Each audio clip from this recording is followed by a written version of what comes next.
Hello dear viewers, support me by subscribing to my channel and share my video if you like it, and also make sure you comment your thought. Now let's start the video. I was standing in Bella's room with our arms wrapped tightly around each other. What do you mean? He was here. In your room, I whispered back into her ear. It was then that I looked around and noticed that the window was wide open. Of course I smelled him when I first entered her room. But I figured it was like the rest of the house, and it was just his leftover smell. I didn't think it was from tonight. Yes, he was here, in my room. She continued to whisper. He used to come and watch me sleep, but I didn't think he would still do that. Instinctively, I tightened my arms around her. Did you know he came here while you were sleeping? At first I didn't know, and that was a little weird, but once we were together, I didn't mind. He would come in through the window after Charlie went to sleep. Great. So it seems that Embry wasn't the first guy she slept with at the time she said it. I had a feeling it was Edward. I just really didn't want to go there. So I wasn't going to take that thought any further tonight. I don't think my brain could handle any more details. It's okay, Bella. You won't come back with me here. And the wolves are going to be back on patrol here like we used to starting tomorrow. I whispered back to her, as I leaned my face into her hair and shoulders, and I couldn't smell leech on her anywhere. So it was clear that, however long Edward was here, they never touched each other. Charlie walked in, clearing his throat, and we pulled away slightly from each other. Can I get you anything? He asked, looking at us both. No, thanks, Dad, for calling Jake. You are welcome. This store stays open tonight, he demanded. Yes, sir, I acknowledged. It was then that I noticed he had a pillow in his hands and he hit me over the head with it, probably to release some of the pent-up frustration and stress of having to deal with this situation, and then dropped it to the bed. It had better. He closed his lips together like he debated, saying more, and I could see in his eyes he was thinking, "Good night, you two." With that, he turned back out, and I heard him walk to his own bedroom. Bella took a deep breath and rested her head on my shoulder. I thought for sure you were going to be sent to the couch. I smiled. Yeah, me too. Are you going to make me stand here all night? She slapped my shoulder. Of course not. She scooted over, and I grabbed the pillow and placed it at the head next to hers. I laid down next to her, and she curled up next to my side. Bella's bed is bigger than mine, so we were able to lay comfortably next to each other. Do I even want to know why he was here? I asked cautiously. It really wasn't that big of a deal. He just wanted to apologize and tell me how sorry he was. Yeah, I'm sure he was sorry that he got caught. I mumbled. Jake, be nice.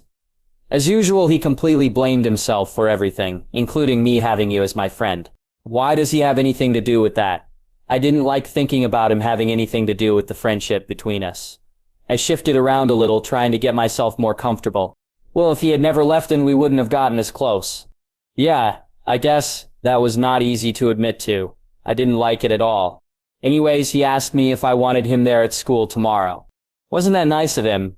I mumbled sarcastically. She rolled over so that her back was to me. If you're not going to be nice, I'm not talking to you. Oh, come on, Bells. How do you expect me to react to him? I rolled over so that I was facing her back. And there has to be more to him being here, other than some lame apology, otherwise I wouldn't be here. Yeah, you're right. She rolled back over and we were facing one another. But it wasn't really anything he did, other than being here. It was so hard seeing him again, and I wasn't prepared for it. You know, I fell asleep in your lap, and then next thing I knew, I was in my own bed, and he was over in the rocking chair. I could see where that would be freaky. Did Charlie ever see him? No, I didn't mean to freak out with him here. I was just surprised, and then I got angry, and when I told him to leave, I got too loud and woke up Charlie. Dad tried to comfort me, but you know how we are, neither of us handle emotions together very well. He was so sad, and I can't help but feel responsible. When Edward bolted from the window, it was like losing him all over again. Bells, don't let him rope you back in. He hasn't, but I hate this. It is just not the same. I could see the tears sliding down her cheeks. Come here. I slipped one arm around her waist and brought the other one around to her neck and shoulder. At the same time, she brought her arms under mine and around to my back. I could feel her chest pressed into mine, and it felt good. I tried to keep my thoughts in check, but I couldn't help it. The blood drained from my brain, and before I realized what I was doing, I squeezed her even tighter to me. Jake? I released her, and as she pulled away her eyes darted down. For a moment, neither of us knew what to say. I'm sorry. I didn't mean it. This was so embarrassing and literally uncomfortable. I sat up and turned away so that I could fix the problem. I looked over my shoulder and she had rolled over with her back to me. This is so not fair to you, she mumbled. Don't worry about it. I laid back down next to her, to try and prove that I could and everything was fine, but I didn't touch her. But if that is what you're thinking, I'm not, or at least trying not to. Because, she said doubtfully. Don't worry about me, I insisted. I know what I am getting myself into. Just tell me if I'm upsetting you. I don't know. Do you want me to leave? I sat back up again. I really didn't want to go, but I would if she wanted me to. Once again I had a feeling like I was about to be sent to the couch. No, but that seems so selfish. Well, I want to be here. Does that make me selfish? I guess not. I just wish that I could be the girl that you want me to be. Bella, look at me. Please. She rolled back over, and I turned my head to look at her. Please don't let what happened change what you think of me. Do I ever think of you like that? Yes. And I'm sorry if that makes this, I gestured with my hand between us, uncomfortable. But you are more than that to me. You are also my best friend. You're my best friend too. I know that, and I'm not asking for anything more than that. Once again I laid back down next to her, but still wasn't sure if I should touch her. Thanks, Jake. She lifted my arm and interlaced our fingers together. Is this okay? It is great. I lifted up our hands and kissed the back of her hand. Is that okay? Yeah, it is great. We didn't say any more, and slowly each of us drifted off to sleep. This night was much better than last night. She never talked or said anything, which I am really grateful for with Charlie's open door policy, and she only cried twice during the night. I heard Charlie stir a few times, but he never got up out of bed. Each time she cried, I would wrap my arms around her until she stopped, then she would lay her head on my chest and settled one arm across my waist. We both got past the awkwardness from earlier, and it was secure and comforting to be laying together. We both woke up to the sound of her alarm clock. Together we stretched. Did you sleep okay? She asked. Not bad. I tried to stifle a huge yawn and failed. Not bad at all. Bella giggled and I laughed back with her. We both got up from the bed, and she went to her closet for her school clothes, while I went to the bathroom and freshened up. I found some toothpaste and an unused toothbrush sitting on the counter. That was nice of Charlie to set that out. After I brushed my teeth, I washed my face with soap and went to the kitchen. Charlie was sitting at the kitchen table with a bowl of cereal in front of him. We nodded our heads in acknowledgement of each other as I walked over to the cabinet and got a bowl and filled it with cereal and milk and joined Charlie at the table. I heard Bella leave her room and go into the bathroom. How did it go? Charlie asked. Better than the other night, I shrugged. Well, that is good. We settled into a comfortable silence. Bella joined us a few minutes later. She had on simple jeans and a plaid long-sleeve shirt. Her hair was pulled back in a ponytail, and her face was clean, and I could see some water around her face, where she washed it. Hey, she said to us both, and got her some cereal for breakfast. Well, I'm heading out. Charlie stood and placed his bowl in the sink. I'm meeting with a local family about their son, who is missing in Seattle. So I need to get some things together before they come over. All right, see ya, Dad. Ella gave him a soft smile. He walked over and gently patted her hand, resting on the table. Don't forget to lock up behind yourself. Then he opened the door and walked out. I always do, Bella mumbled, and then sighed. She stirred the cereal around in her bowl and then she pulled her legs up to her chest. Are you all right, Bells? Yeah, I'm just nervous about today. Just pretend like he is not there, and be with your other friends. Actually, that reminds me, you never did say if he was going to be there.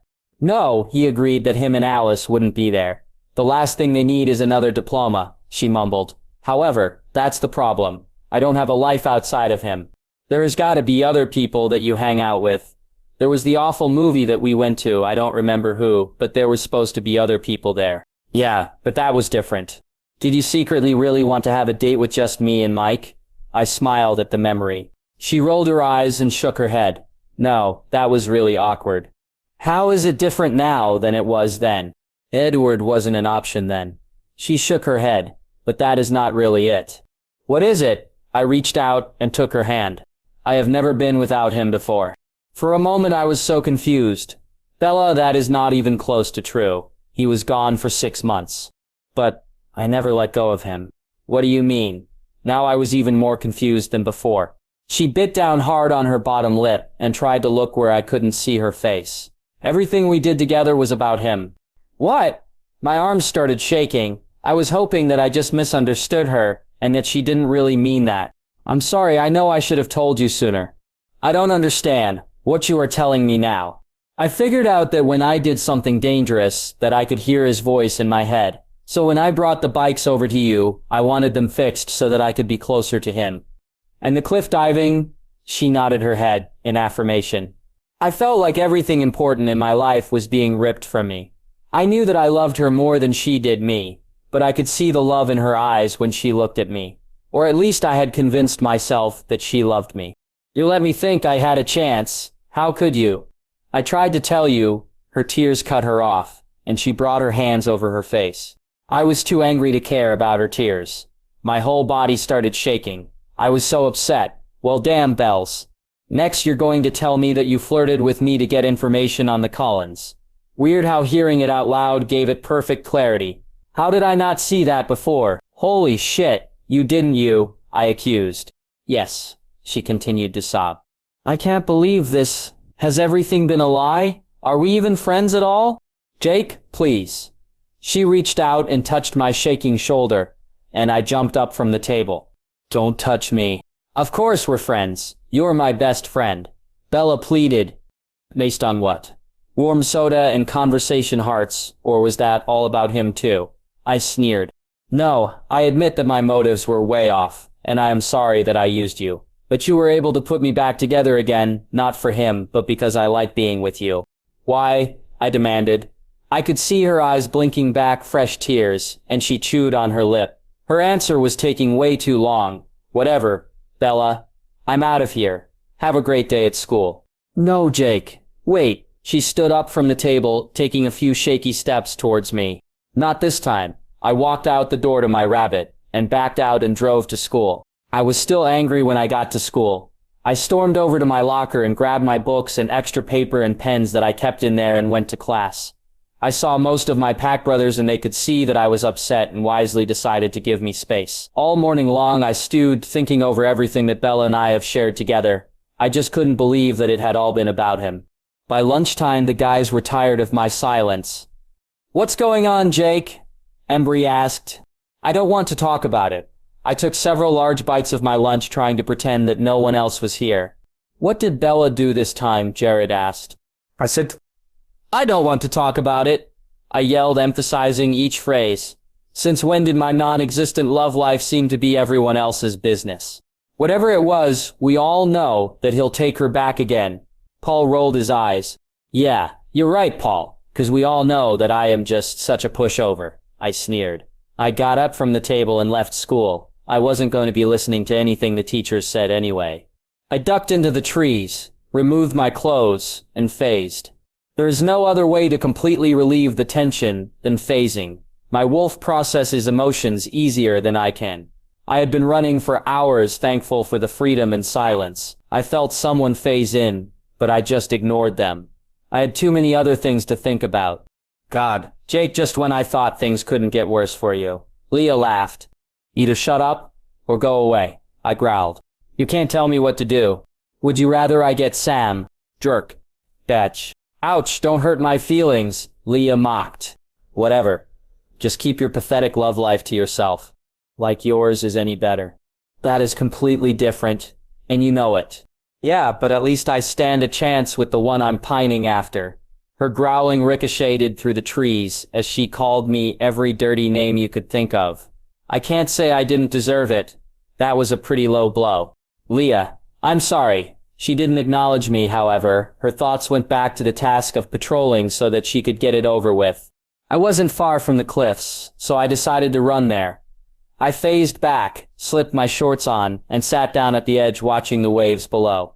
There was a time when sitting so high might have made me nervous. But after jumping off this thing so many times, it wasn't a big deal any longer. My conversation with Bella was haunting me. Her words swirling around in my head.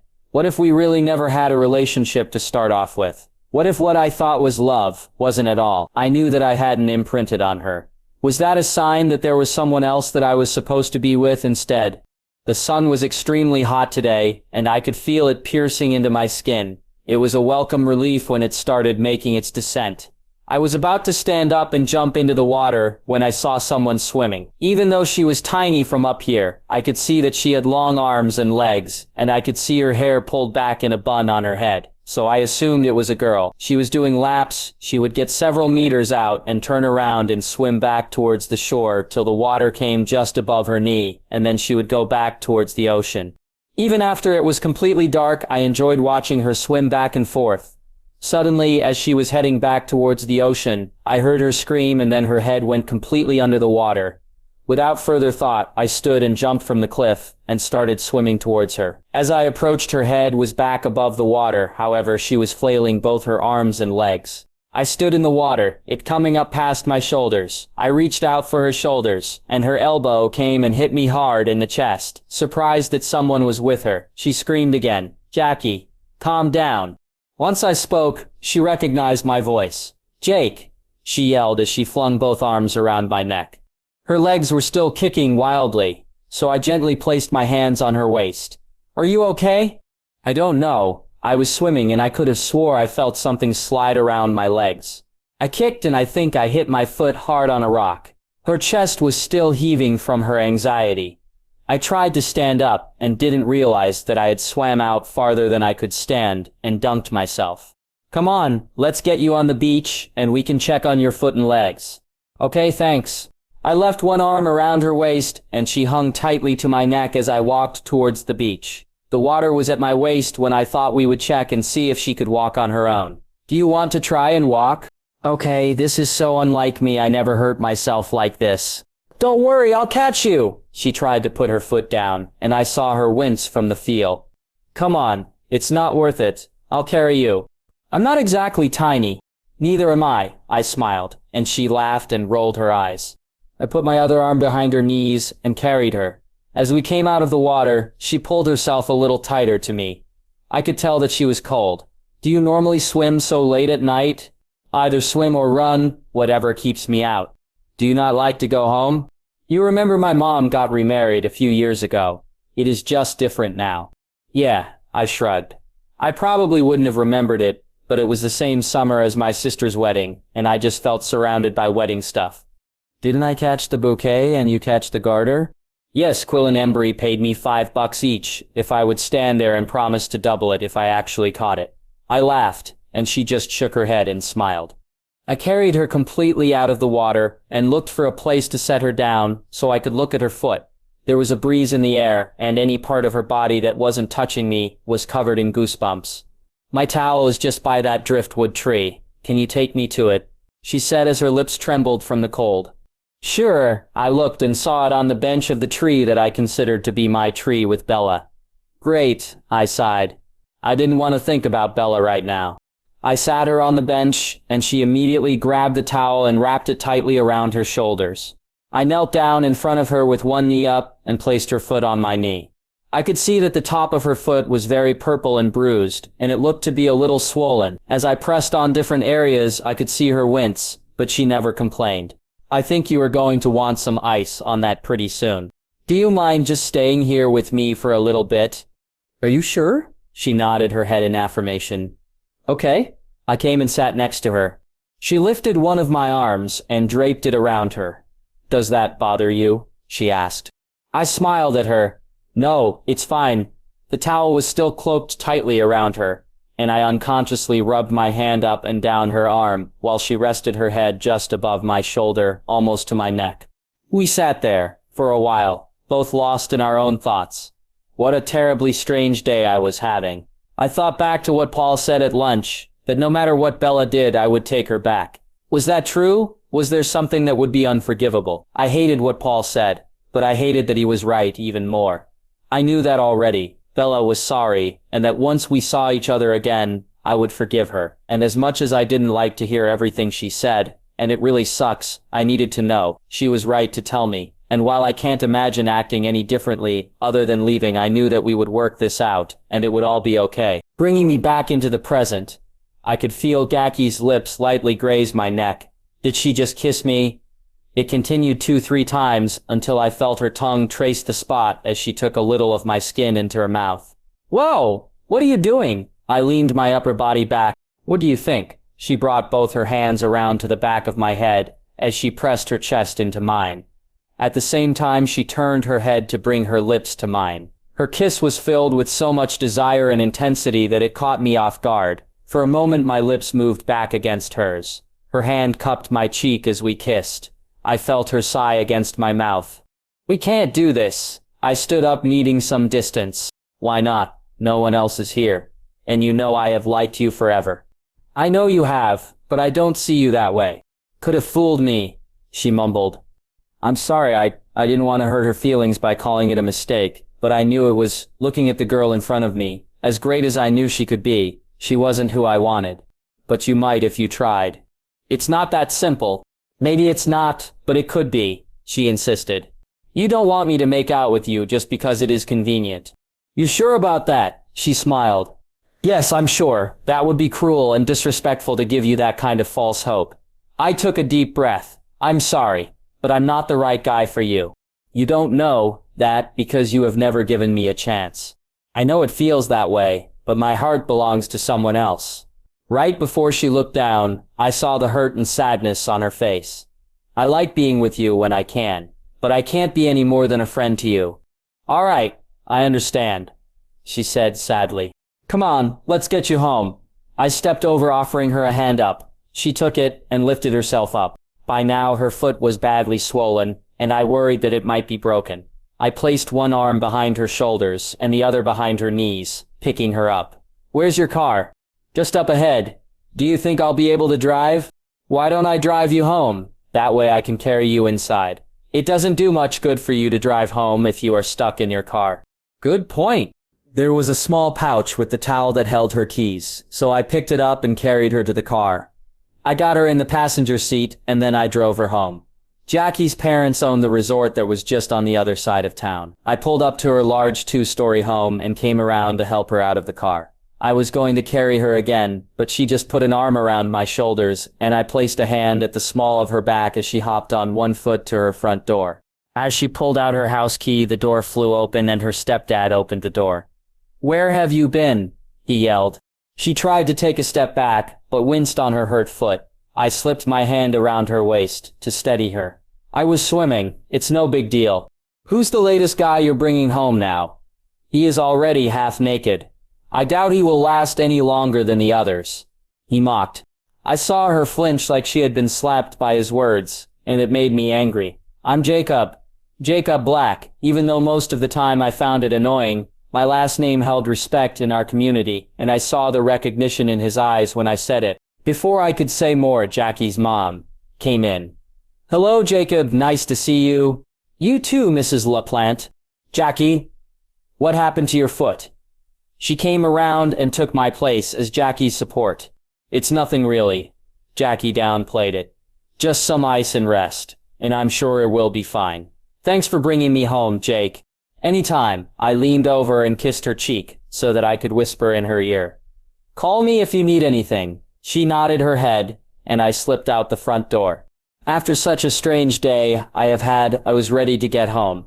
I have been able to spend a lot of time thinking, and I realized more than ever before that Bella was who I wanted to be with. As I came walking from the trees, I saw Bella's truck sitting in front of my house. The tailgate was down, and she was sitting on it. She saw me coming and bolted from the truck and started running towards me. It was dark and there was a large branch that Bella kicked hard, twisting her ankle as she fell. On the ground, she clutched her foot. Ouch, she cried out, and I saw the pain on her face. I knelt down next to her. Are you all right, Bells? Yeah, I'm just embarrassed. I sat down next to her and lightly bumped her shoulder. I would think you would be used to tripping by now. I smiled and she rolled her eyes. She leaned her head against my shoulder. Do you want to talk about this morning? No, but I know we need to. I'm sorry for walking out on you.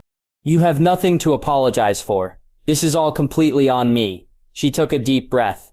There were so many times when I got close to telling you. Like when you drove me back to my house after the cliff diving. I just didn't know how. It wasn't just me giving you false hope. I was wanting to give you a chance. And what about now? I want a Jake. I really do. but I want to build our friendship the way it was meant to be built. That way it will only be about us. With the day I have had, it actually sounded really great. From that day on, Bella and I spent every day together after school, either working on homework or watching TV, usually at her place, so that she could make dinner for Charlie. On the weekends we were at my house. If Charlie was here, we would hang out on the beach, the garage, or sometimes over at one of the other guys' house. If our dads went fishing, then we would ride our bikes all over the back roads of Lawpuch. Bella and I have settled into a really comfortable friendship. We always gave each other big hugs when she came or when she left. I loved it when I was able to pick her up from school, and she would run into my arms and I would twirl her around in a circle. Whenever we walked anywhere, we were always hand in hand. It was such a habit that I wasn't even sure if I would take her hand or her take mine.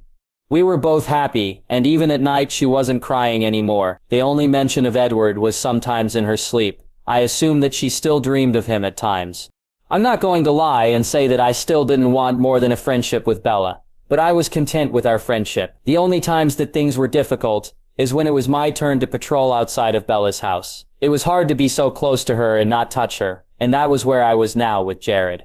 Get a grip, Jake. I sure hope you aren't thinking like this all the time you spend with her. She would completely kick your ass, he said, annoyed. Yeah, I know she would. It's not as bad when I am with her, but she had work today after school, so I haven't seen her at all. So now it's all I can think about.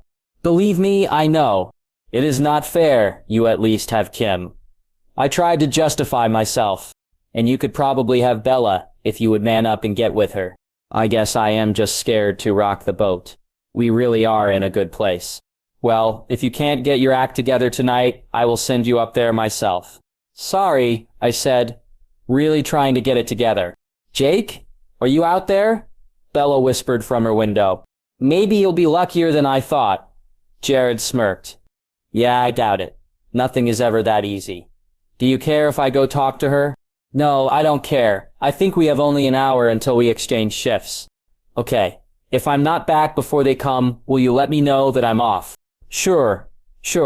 He rolled his eyes at using my expression, and I barked out a laugh. Thanks. I shifted back to my human self and slipped my shorts on and then stepped out from the trees. Yeah, Bells, what's up? Can you come up for a minute? I wanted to talk to you. Sure, no problem. She lifted her window all the way up and got out of the way, where I couldn't see her at all.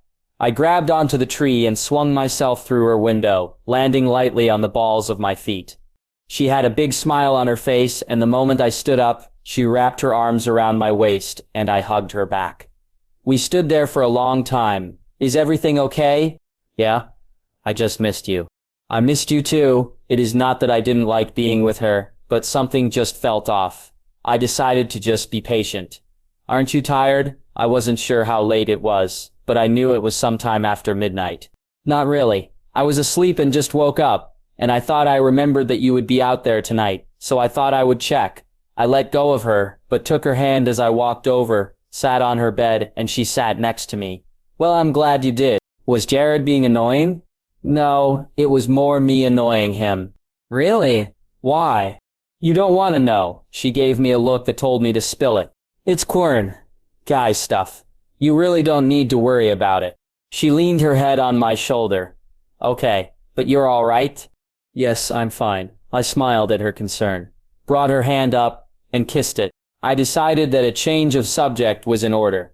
How was work today? She wrinkled her nose like she didn't like something. Customer-wise, it was pretty slow and boring. And non-customer-wise, oh, it's Mike. He is always touchy and wanting to try and take me out. You would think me spending every waking moment with you would be a hint. Well, maybe he needs more than just a hint. It wouldn't take much to take you off the market. I'm not dating you to get Mike to back off. That's the sort of thing that has gotten us in a mess before. Yeah, you're right. Once again, we settled into a long, comfortable silence, just sitting next to each other. Jake? I heard from outside. I got off the bed and walked over to the window and saw Jared standing by the tree. I leaned my head out. Yeah? Seth and Embry are here, so I'm heading out. He spoke softly. All right, see you later. He darted off into the trees, and I sat back down on the bed next to Bella. Well, I guess I am off duty. Do you need to get home? Eventually, You would be surprised at how little sleep I can function with. I lifted my long arm to drape it across her shoulders, and she leaned into my side. Is it hard to balance your pack life with school and me? It was when I first phased and we were chasing the redhead all over the place, but now that there are more wolves and with the Cullens back we stay to either on our land or your house. So it isn't too bad. At night, we just have a 3-hour rotation, so we all get some sleep at night. Well, I'm glad. I don't like being an inconvenience to the other wolves. You're not. Protecting people is what we do. It is part of the package in being a wolf. Yeah, I guess. She took a deep breath, and I could feel her body leaning more into me and my arm slipped down her arm to rest at her hip. She was getting tired and I closed my eyes and relaxed my back against the wall. I didn't mean to fall asleep. It really wasn't planned, however. I woke up still leaning up against the wall, with Bella curled up at my side. My arm was resting on her stomach. The only problem with the situation was Charlie standing in front of us. Charlie was standing before Bella and I, with his arms crossed over his chest. Okay? I stammered. I was just thankful that it was pretty obvious that nothing happened with me sitting against the wall, other than me not wearing a shirt. We were both dressed. I bumped Bella with my shoulder, waking her up. She rolled her head disoriented with a sleepy smile on her face.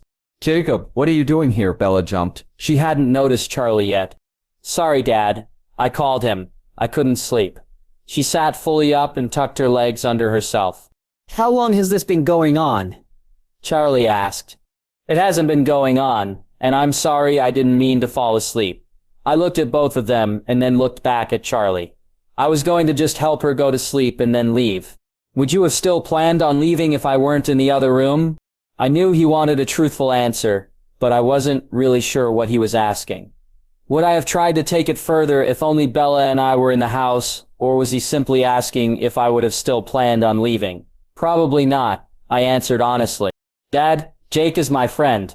He said like he didn't really believe it.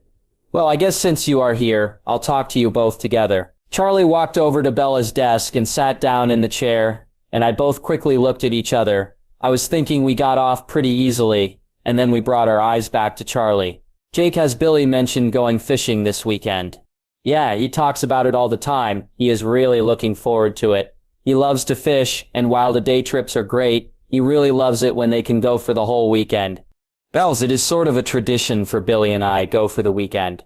We have gone every year, it seems like forever, but I was thinking of canceling. Why? Bella asked.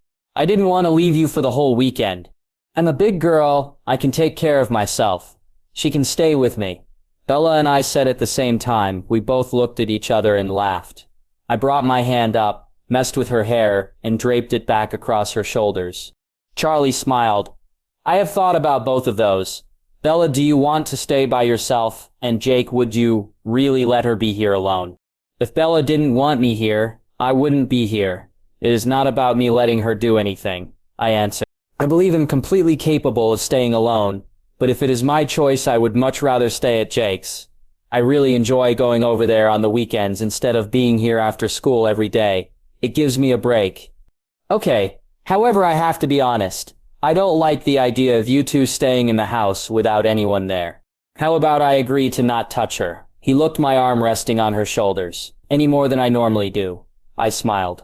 What if it is not just Jake at the house? Bella asked. Charlie and I both looked at her, confused. Who else would be there? I asked. I don't know. You could invite your friends and us have a sleepover. She shrugged. Would that make it better? Charlie? I would totally get my friends on board if I thought it would help, be able to spend the weekend with Bella. Let me think about it. Anyways, I need to head out. He walked out the door and I heard him open and close the front door.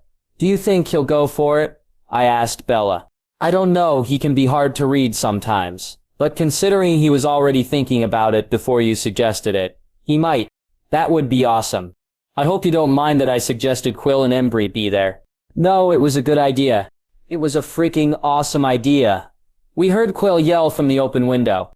Hey, don't wake the neighbors, I yelled back at him, smiling as I got up off the bed and walked over to the window. I've never been a chaperone before, Quill beamed. Well, we will see if you get your chance. Hey, Jake!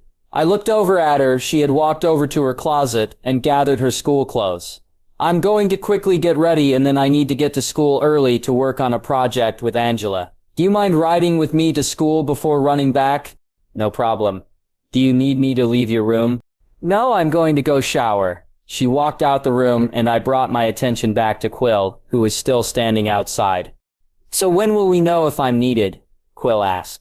I'm not sure, but I thought they were leaving after Charlie got off work today.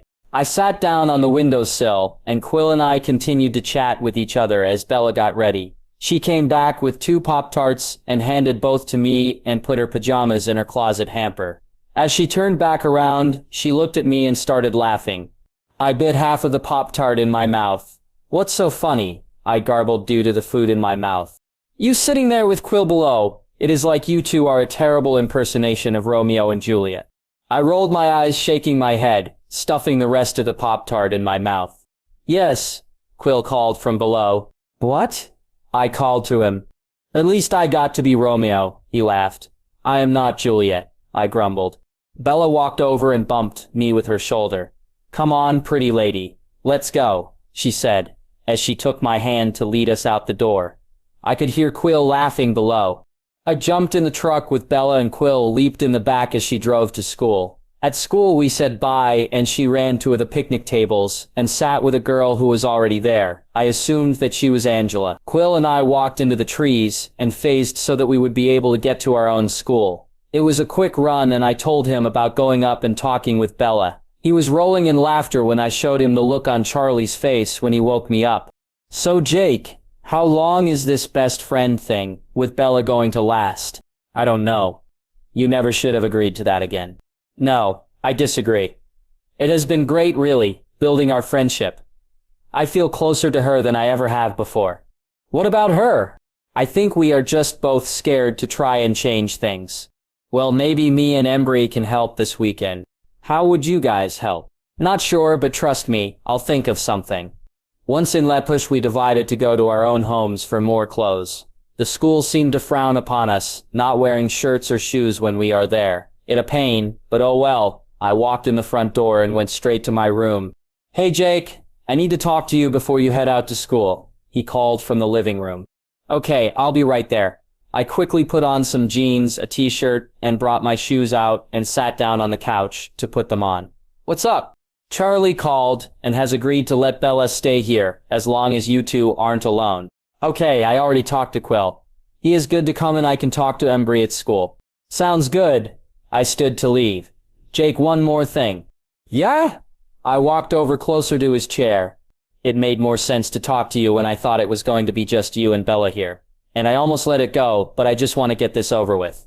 Dad? I think we have talked about everything we need to talk about before. Billy laughed nervously. Well, it's a little different when we are talking about you in theory being with some girl than that girl being my best friend's daughter. Really, Dad? I don't... He put up his hand to stop me from speaking. Exactly, that is it. I don't want to know. What do you mean? This was really strange. We pretty much told each other everything. If this were any other girl you could tell me anything and everything, and I would want you to. But with Bella, I just simply don't want to know. I don't want to have to keep a secret from Charlie. And if he asks, I can truthfully say I know nothing. Okay. There is one exception to that. What is that? If you need me for anything at all, that is far more important to me than keeping a secret from Charlie. Thanks, Dad. As weird as the conversation was, I think we both felt better having it. I showed up a little late for school, but it wasn't a real big deal. The day went by really fast. We were all really excited about spending the weekend together. After school, we all went to my house. I picked up around the house, changed the sheets on mine and Dad's bed, and did some general cleaning that was needed. It didn't take long, and soon Charlie pulled up with Bella, with him. She had a small bag with her and walked around the room like she didn't exactly know what to do with it.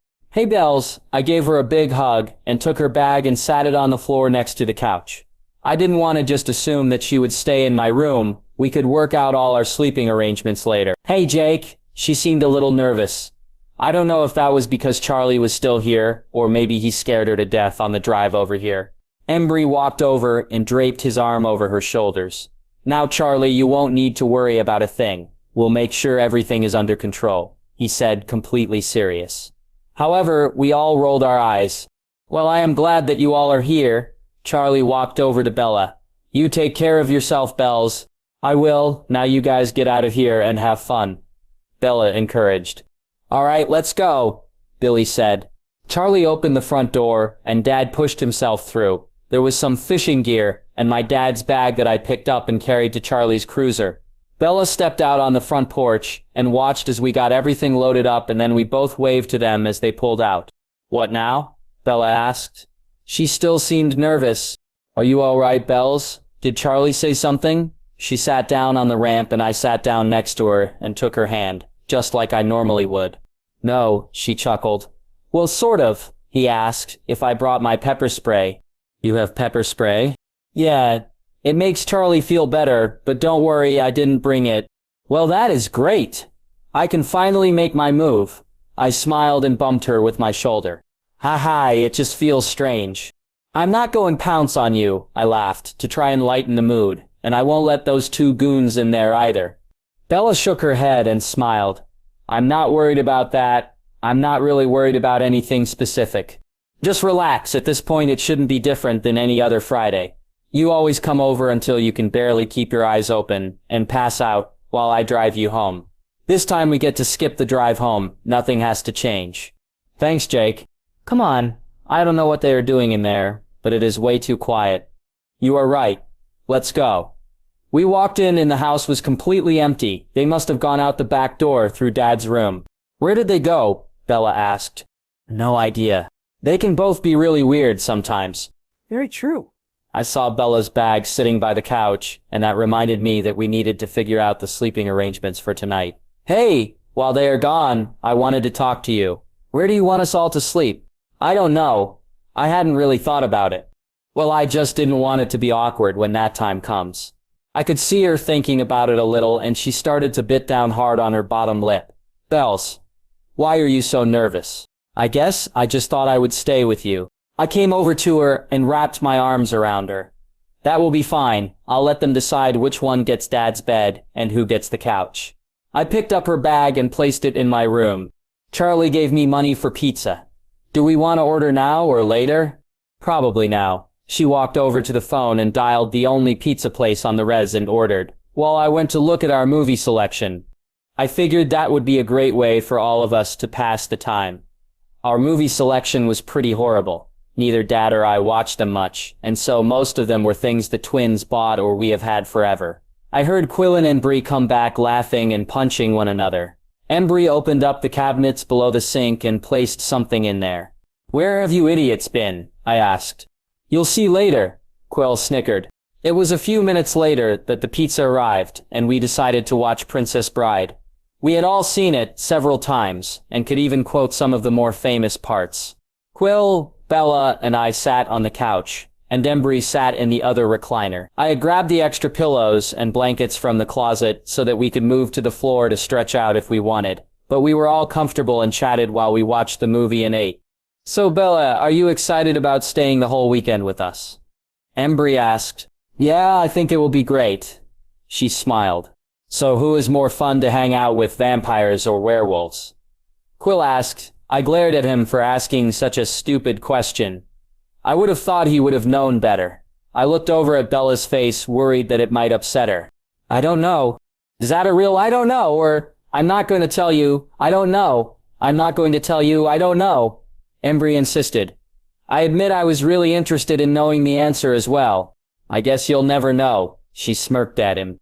That is so not fair, he grumbled. How about a game of truth or dare? I asked, surprising myself a little for the suggestion. And what, if I don't answer, I have to take the dare? Bella challenged. That works for me. Embry replied. How about I do one better? Quill suggested. You can always pick truth or dare, but if you refuse, then you have to take a drink. A drink of what? I asked. We don't have anything here. Well, look who knows so much. We all laughed at his pitiful attempt of mimicking the Miracle Max. He walked over to the kitchen and opened the bottom cabinet and brought out a bottle of rum. You cannot be serious, I exclaimed. Bella's dad is the chief of police. Well, I suggest you don't tell him then. Embry smiled. How did you get that? Bella questioned. Bella, look at me, Quill demanded. Do I look 16? No, I guess not. Damn right we don't, Embry added. We weren't even carded.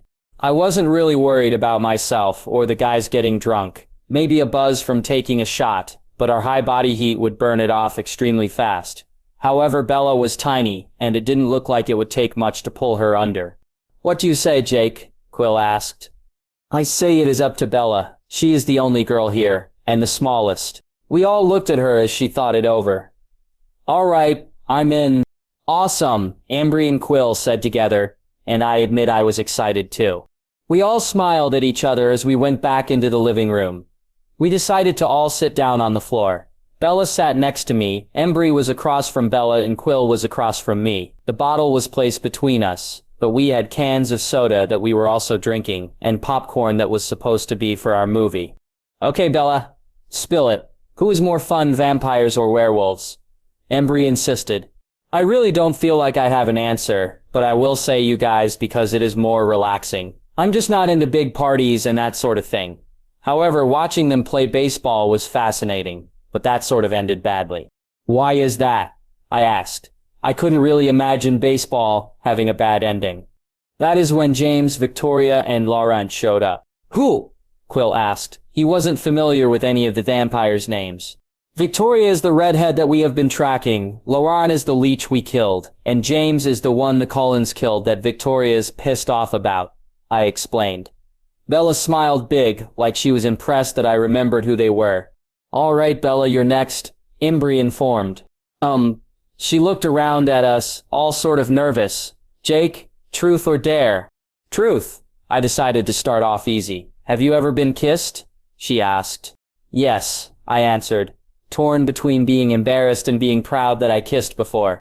Who? Bella asked. Jackie, Embry answered, laughing. She has had the biggest crush on you for ages.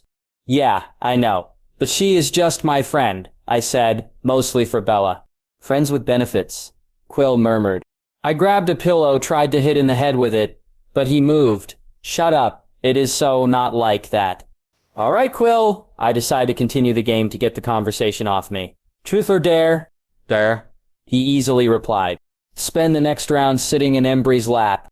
What? They both asked together. I patted Embry on the shoulder. Sorry, buddy. This is so not fair.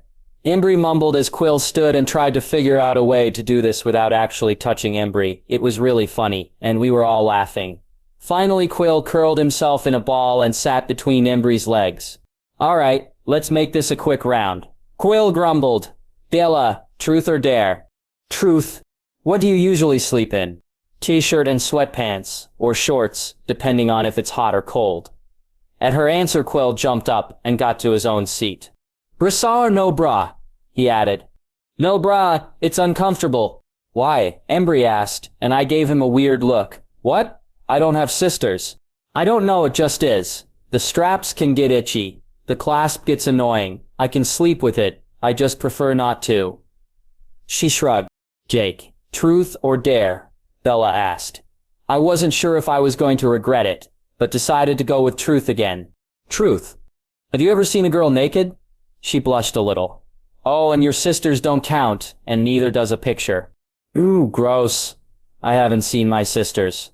I shook my head to get that nasty thought out. No, I haven't. You've seen Leah naked. Embry countered.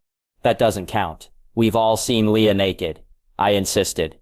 Bella's mouth opened in shock. Why have you all seen Leah naked? Ha ha. I know something you don't know. Quill bragged at Bella. Is this a pack thing? She pressed. We all looked at each other, not sure who was going to answer. Yes, Leah is in the pack, I finally answered. No way. When did this happen? And why didn't you tell me? She asked, while slapping me on the shoulder. I pretended it hurt, and rubbed the spot. It was around the time her father died. Seth joined too, and I just didn't think about it. It wasn't a purposeful secret that I kept from you. It just didn't come up. I shrugged, and she seemed to believe me. I brought the attention back to the game. Embry, truth or dare? Truth. It seems to be the trend. If you could be invisible, where would you go? Easy, girls' locker room. We laughed, and Bella rolled her eyes. Bella, truth or dare? Embry asked. Truth. I think she was way too scared to pick Dare with the three of us. Which one of us three is the hottest? Bella looked at each of us. I can't answer that, Bella protested. Well, you know the consequences. He lifted the bottle to Bella. Are you serious? He nodded his head. Good grief. She unscrewed the lid and took a tiny sip. It was probably only enough to coat her tongue. She barely even had to swallow. She took an actual drink of her soda to get the bad taste out of her mouth. Quill, truth or dare? Dare. Call Paul and tell him that you fantasize about him. I started laughing, surprised by how bold Bella was. I really like how comfortable everyone is with one another. It makes it really easy. Quill got up and grabbed the phone and dialed. Put it on speakerphone. I need to hear. Bella added. He punched the speaker button, and on the third ring we heard Paul's voice answer. Hello. Oh, Paul, Quill said in a high imitation of a girl's voice. I have dreamed of this moment for so long. Just last night your big hands were— Shut up, Quill. Paul yells and hangs up on him. We all bust out laughing. You so cheated not using your real voice. But I guess it doesn't matter. Bella laughed. Quill walked back over looking pretty proud of himself. Embry, truth or dare? Dare. I dare you to put on Bella's bra. Embry looked over at Bella. I didn't bring an extra bra. Bella countered. Well, hand it over, Embry insisted.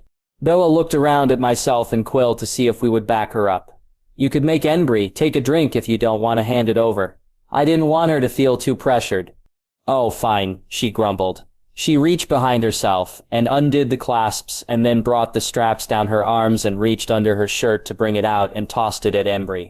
It was pretty impressive that she didn't have to take her shirt off or really reveal anything, and it was still really hot knowing that she had just taken off some of her clothing. She brought her legs up to her chest and wrapped her arms around them. I could tell that she was a little self-conscious. I put my hand on her shoulder, and we smiled at one put the straps over his shoulders, but there was no way it was going to fit around him, so it just hung loosely to his chest. Bella, truth or dare? Embry asked. Truth.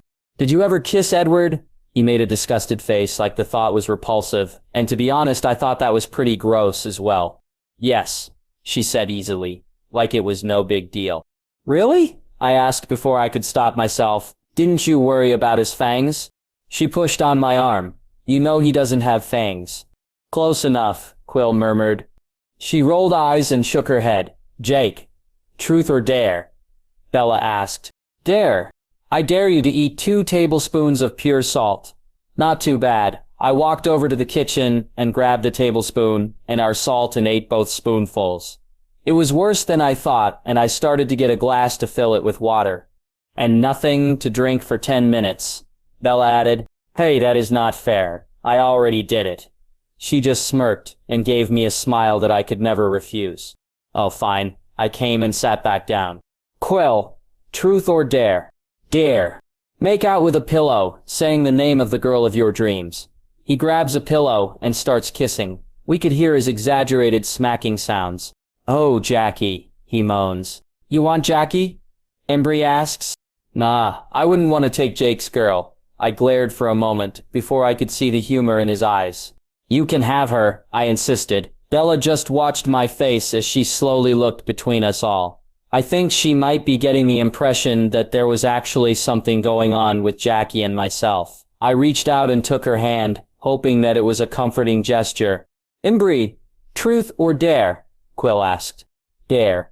I dare you to kiss Bella. I glared at Quill and immediately picked up the bottle and handed it to Embry. No way. Embry pushes the bottle away. I growl lowly and glare at both of my best friends. There was no way he was going to kiss her before I have. Don't I get a say in who I kiss? Bella asks. No. Quill answers.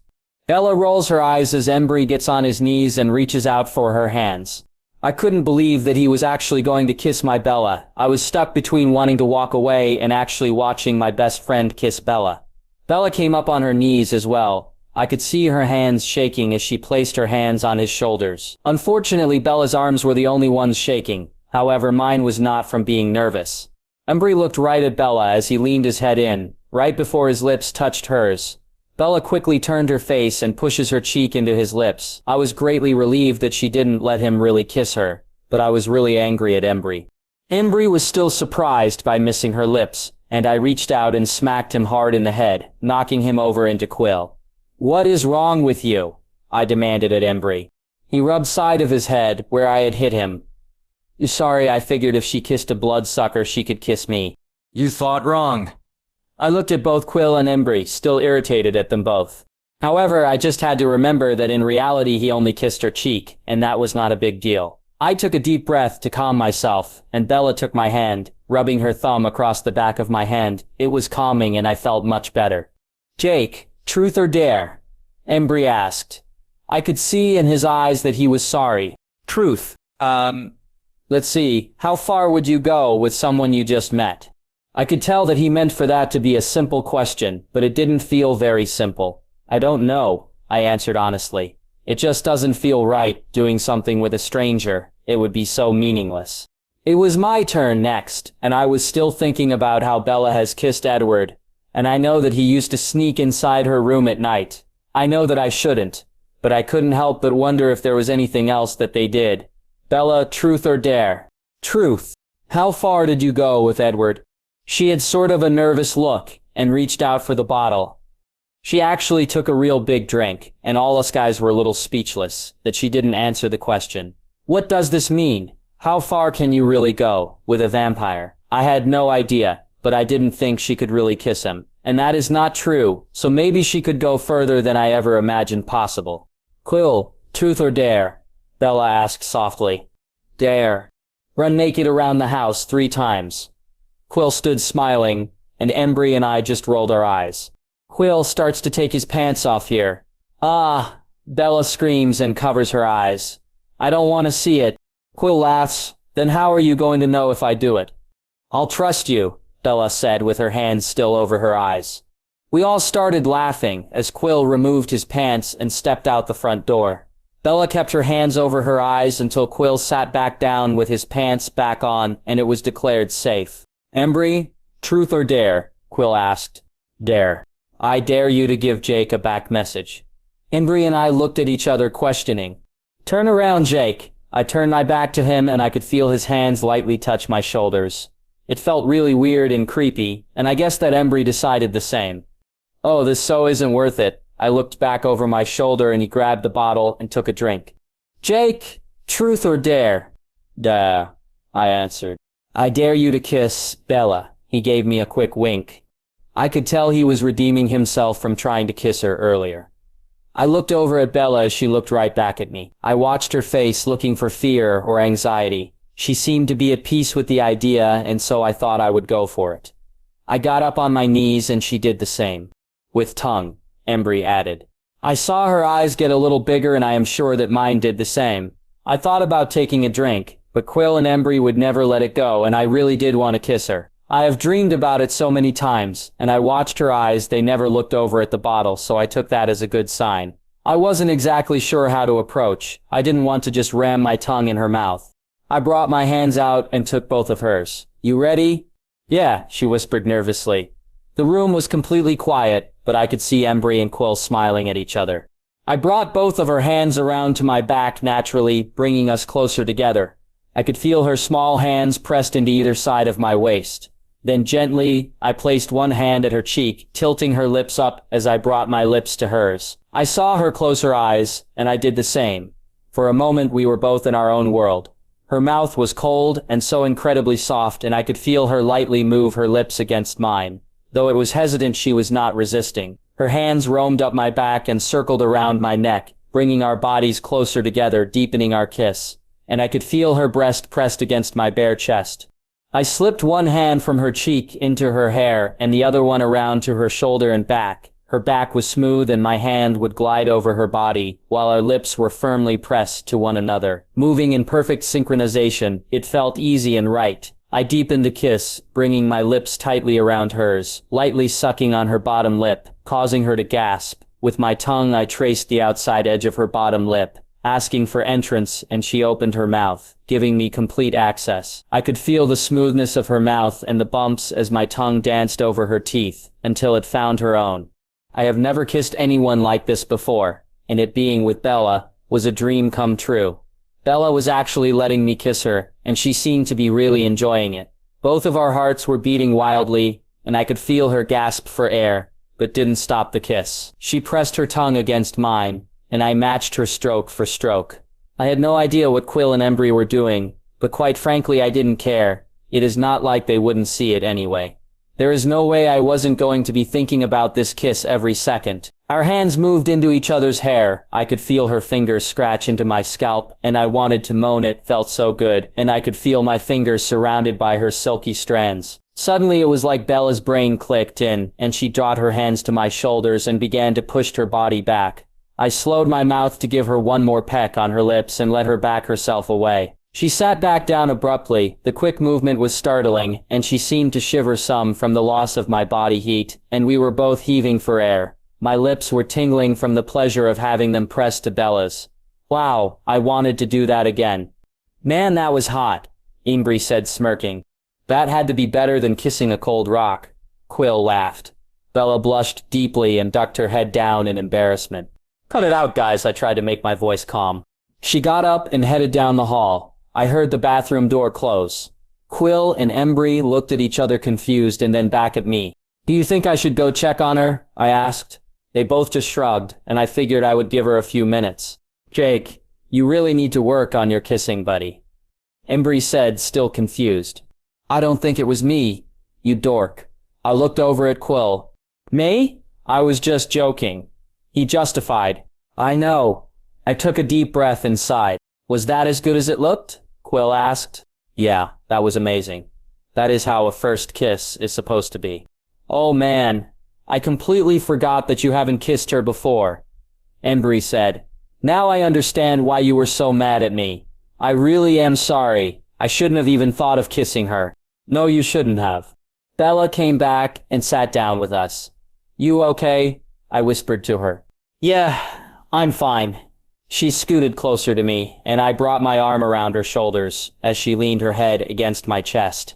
In all the excitement of our game, none of us realized what time it was until I looked at the clock and was surprised to know it was after midnight.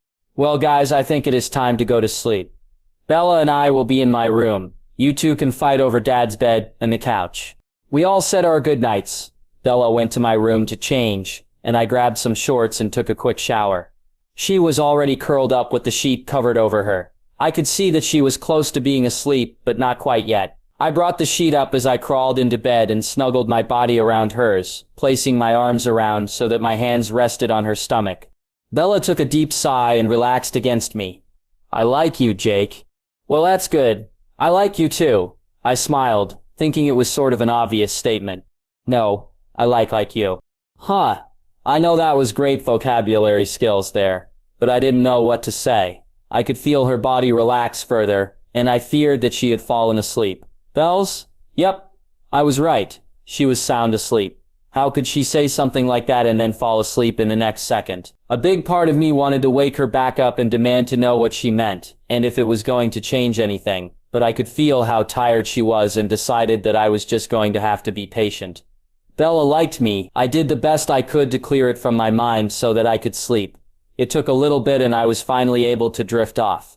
Now that Bella wasn't crying throughout the night, I was reminded of how tight of a fit it is for her, and I to try and share the same space when sleeping. I usually sleep on my stomach, diagonal, taking up all the space that is normally given. Bella seems to usually sleep curled up in a ball, which is great because it doesn't take up much room, but is still hard for us to both be comfortable, so we shifted around often throughout the night. Most of the movements were unconscious. We would change positions, and then went right back to sleep. I woke up the next morning actually feeling really great, however still really sleepy and a little disoriented. Bella and I were both on our sides, and I had my body wrapped around hers with one arm around her waist, and the other across to the shoulder. I took a deep breath, enjoying the smell of her hair, and her body was so soft and round under my hand. I massaged it gently until I realized that it wasn't her shoulder. My hand completely froze. I didn't know what to do.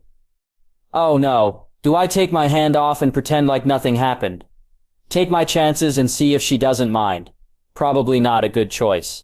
Jacob, take your hand off me, Bella said. I wished that I could tell in her voice if she was really mad at me, but I was hopelessly clueless. However, I immediately did take my hand off her, and my other one as well. That was on her waist, for good measure. What were you thinking? She accused, sitting up next to me. I knew that now wasn't the time to trip over my words, but I couldn't seem to form a sentence to save my life. Woke up that way, I thought it was your shoulder. She looked down at her chest. You have got to be kidding me. No, I swear it is true. I didn't mean to, and then once I knew what it was, I didn't know what to do. Has this happened before any other time I have been sleeping? No, Bella, please, you know me better than that. I would never take advantage of you in your sleep. That is just sick. She shook her head and took a deep breath. All right, I believe you. Thank you. I reached out to give her a hug, but she leaned away. Sorry, still a little freaked out. Right, got ya. We both looked at each other awkwardly until she got up, grabbed her bag and went to the bathroom. I could feel it. I was in some serious trouble. I rolled over to my back and put the pillow over my face. I wanted to scream, but I knew that would draw way too much attention to myself, and I didn't exactly want to do that. But apparently nothing was going my way today. Hey buddy, Quill came sauntering in. Bella's in the kitchen. I'm no expert, but something about her seems off. I groaned from under the pillow. I'm such an idiot. How could you possibly screw up after one night? You would be surprised. I guess I can assume that you weren't able to take it anywhere last night, Embry stated, walking in. No, I certainly went somewhere. I shook my head. I just don't know. I sat up, bringing my legs over so that I sat on the edge of my bed. As if I didn't think this morning could get any more awkward. The front door bangs open, and I could hear Seth and Jared coming in, and I could have swore I heard Leah grumbling an introduction between Bella and Kim. Hey lazies, what are you doing? Seth walked in, followed by Jared. We were just getting the latest scoop on Jake and Bella after she stayed in here with him. Embry informed. All right, buddy, it is about freaking time. Jared smirked. Any fool would know exactly what he thought had happened. It was one thing to be honest about what happened to Quill and Embry. I knew that they would understand, but it was different now, with Jared and Seth here as well. I felt like there were greater expectations. Yeah, it was good. I thought back to the amazing kiss we had shared, so it wasn't a complete lie, if you know what I mean. Most of the guys chuckled, except for Quill. I could feel his eyes boring into me, but I couldn't look back. It would have completely blown my cover, and he knew it. You guys should have seen them. They were all over each other. It was hot, Embry added. Quill thankfully changed the subject and started asking them about their weekend. Just random crap to get the attention off me. I was so torn I didn't know what to do. I tried to join in the conversation when I could to make everything seem normal. However, I kept hearing bits and pieces of the conversation that the girls were having while they were making breakfast. Most of it was just girl chatter. Kim talked a lot of her and Jared, which Bella giggled at. I could imagine her blushing at some of the details. So, Bella staying with Jake, Kim asked. It's not what you think, Bella insisted. Sure it's not. Leah mumbled. Come on, Bella, you can give us more than that. Please tell me you're at least kissing. Kim added.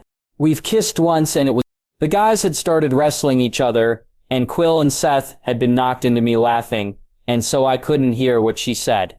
I was dying to know what she had thought of that kiss. For me, it was perfection, everything that I ever could have asked for in a first kiss. It had represented everything about what we could be as a couple, but what if it had only been a dare for Bella? I had no doubt that she enjoyed it, but I really had no idea if it was going to change anything. Come on, losers, get over here and eat, Leah yelled from the kitchen. Like a bunch of hungry savages, we all fought our way to the kitchen. There were massive portions of scrambled eggs, pancakes, bacon, sausage, hash browns, and toast sitting along the counter. We all piled our plates high and ate in the living room. Bella was sitting on the couch with Leah and Embry, and I sat on the floor in front of her. Everyone talked easily, however. It has not escaped my notice that Bella hasn't actually said anything to me since she got out of bed this morning. We all sat around, watched a couple movies, and ate more pizza. I leaned against Bella's legs, resting my head on her knee. At times she would run her hands through my hair. It had grown to about my chin, so it was getting time to cut it again. I knew how much Bella had liked my long hair, and I wondered what she thought about it, growing again. Her touch was completely relaxing, and before long I felt myself slip into unconsciousness. I woke up, with my head still on Bella's knee. Her hand was gently shaking my shoulder. Sorry to wake you. I need to stand up. I moved over and she stood, walking down the hall to the bathroom. I stretched my arms and legs and then stood and walked around. It seemed that everyone was gone. Bella returned shortly. Where did everyone go? I asked her. I'm not sure. I think we both fell asleep. Do you mind coming on a walk with me? I thought it would be good to just spend some time with Bella, and I didn't have any idea how long the others were going to be gone. Sure. We left the house, hand in hand, and started walking towards the beach. The sun was shining bright, however. There were thick, heavy clouds in the distance. There was so much that we needed to talk about that I wasn't sure where to begin. But I decided to start with my part. Bella, I'm sorry about this morning, and touching you. Thanks. I guess I sort of overreacted, but it really freaked me out. I get that. We made it to the beach. Bella slipped her shoes off and rolled her jeans up to her knee, and we walked along where the water would come and lick our toes as the waves came forward and back out again. I felt like that movement was very symbolic of my relationship with Bella, coming forward and then backing up again, forward and back, forward and back, forward and back. I was ready to stop dancing around the whole couple issue and just be. Last night before Bella drifted off to sleep, it sounded like she was wanting the same thing. Bells, do you remember what you said to me last night before falling asleep? Yes. What did you mean? I don't know. I know that I like you a lot. She paused and I just let the silence hang. I didn't really feel like her statement had clarified anything. I'm just too scared to lose you if things don't work out. You couldn't lose me if you tried. But why? It doesn't make sense for you to stay with me. I stopped walking and took my hands around her face to have her look at me. Because I love you, Bella Swan. I know that probably wasn't the answer she was expecting, but it was true. I know, she whispered back, but that is what scares me. She looked down. That was certainly not what I was expecting to hear back. My love for you is scary. Why? I don't know if I'll ever be able to love you as much as I know you love me. Wait, so you do love me? Yes. I couldn't wait any longer. I wrapped my arms around her waist, lifting her to me, and twirled us around in a circle. I knew that I had a smile bigger than ever before. Her arms went around my neck and she hugged me tightly. I leaned my forehead against her own. Can I kiss you? Yes. Our lips came together perfectly, and our tongues danced together. Her hands went into my hair or roamed my face, and mine rubbed around on her back. I was the happiest guy on the planet. Bella loved me, and we were kissing because we both wanted to. We broke apart, heaving for air, and I gently put her back on her feet. But we kept our arms around each other until we could breathe normally. What does this mean? Bella finally asked. That you are a fantastic kisser. I smiled, and Bella blushed. What do you want it to mean? Everyone knew about my feelings for Bella, so I passed the question back to her because I really felt like she was the one who needed to answer it. That we are together. That seems like a great meaning to me. I grabbed her hand and we started walking back towards where we left Bella's shoes. But I don't want to lose our friendship. I wouldn't want to lose it either. We can be friends and be dating at the same time. People do that all the time. Nothing would be better than to keep Bella as my best friend and also be able to kiss her when I wanted to. That is true. Are you wanting to actually go on real dates? I would think so. Don't you? Yeah, but I don't think I'll be able to until after graduation. My teachers are being a pain. Okay, no problem. Then we'll have us some summer loving. She rolled her eyes and tried to punch me in the shoulder, but I leaned out of the way. Careful there, I wouldn't want you to hurt yourself. Werewolf, remember, nothing new there. I can't believe graduation is just a week away. What will you do after graduation? I don't know. My plans have changed pretty dramatically since I last applied to colleges. After I was accepted to Alaska, I didn't need to apply anywhere else. You're moving to Alaska. When exactly were you going to tell me that? I asked, shocked. No, you idiot. College was just an excuse. It needed to be far away to give me a reason not to visit as often. You know, after I was changed. Wow. I had no idea that you had put that much thought into it. I pulled her closer and we each put an arm around the other's waist as we started walking again. I can't believe how close I got to losing you. You have no idea, she mumbled. What do you mean by that? I don't know. Her eyes were so far away. I could tell that she certainly knew. I wasn't sure if she was trying to lie about it, or just trying to form the words, and didn't know what to say. You need to tell me. I will, but I need you to know that I wasn't really keeping this a secret. I honestly hadn't thought of it until now. The way she was talking was really scaring me. You know that I went to Italy after Edward, to stop him from going to the Volturi. The Volturi are great. She took a deep breath. They sort of enforce the rules in the vampire world. One of those rules is that humans are not supposed to know about them. The only reason that I was able to leave is because Alice could prove to them that I was going to become one of them. So you were blackmailed into becoming a vampire. I raised my voice almost to a yell. No, I wanted it, but it does sort of complicate things now that it isn't what I want anymore. Instead of looking scared, she looked really sad. It's weird sometimes. I think about it, and it seems like it was a completely different me. Do you miss them? I asked, not really sure if I wanted the answer. Yeah, not as much Edward. Even though I do miss him at times, I really miss the whole family. I wasn't really sure what to say, so I just decided to say nothing. As much as I didn't like it, it made sense for her to miss them. We both walked in silence for a while, both of us lost in our own thoughts. I know she said that she didn't keep this a secret on purpose. But how on earth did she not think about the fact that she had promised a bunch of high and mighty bloodsuckers that she would become one of them? That did not make any sense at all, and I knew I needed to ask her about it. How was it possible for you to forget about the Volturi until now? It didn't feel like a big deal at the time. I had been begging Edward for months before he left to change me, and he kept refusing. Edward didn't want you to become a vampire. I leaned down and grabbed a handful of pebbles and threw them one by one out into the water. No, remember I told you he left to keep me human. That's right. It was still a really strange concept for me to try and understand. So anyways, because I was wanting to be changed, I had never really thought about trying to defy them. Edward had some elaborate plan or theory that they wouldn't be able to find me when the time comes for them to start checking to see if I had kept my end of the bargain. Well, for once in my life, I hope Edward is right.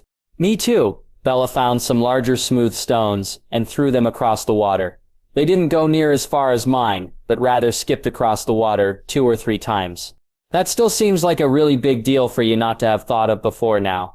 I'm sure you have other pack things like Leah being in the pack that you haven't told me about. She insisted. Her mentioning Leah, for some reason, made me think of imprinting. Maybe it is because she hates it so much. I was pretty much indifferent to it. I fully believed that it was rare. With only 2 of the wolves imprinting it, it seemed to be the case. What are you thinking about? Bella asked. Have you ever heard of imprinting?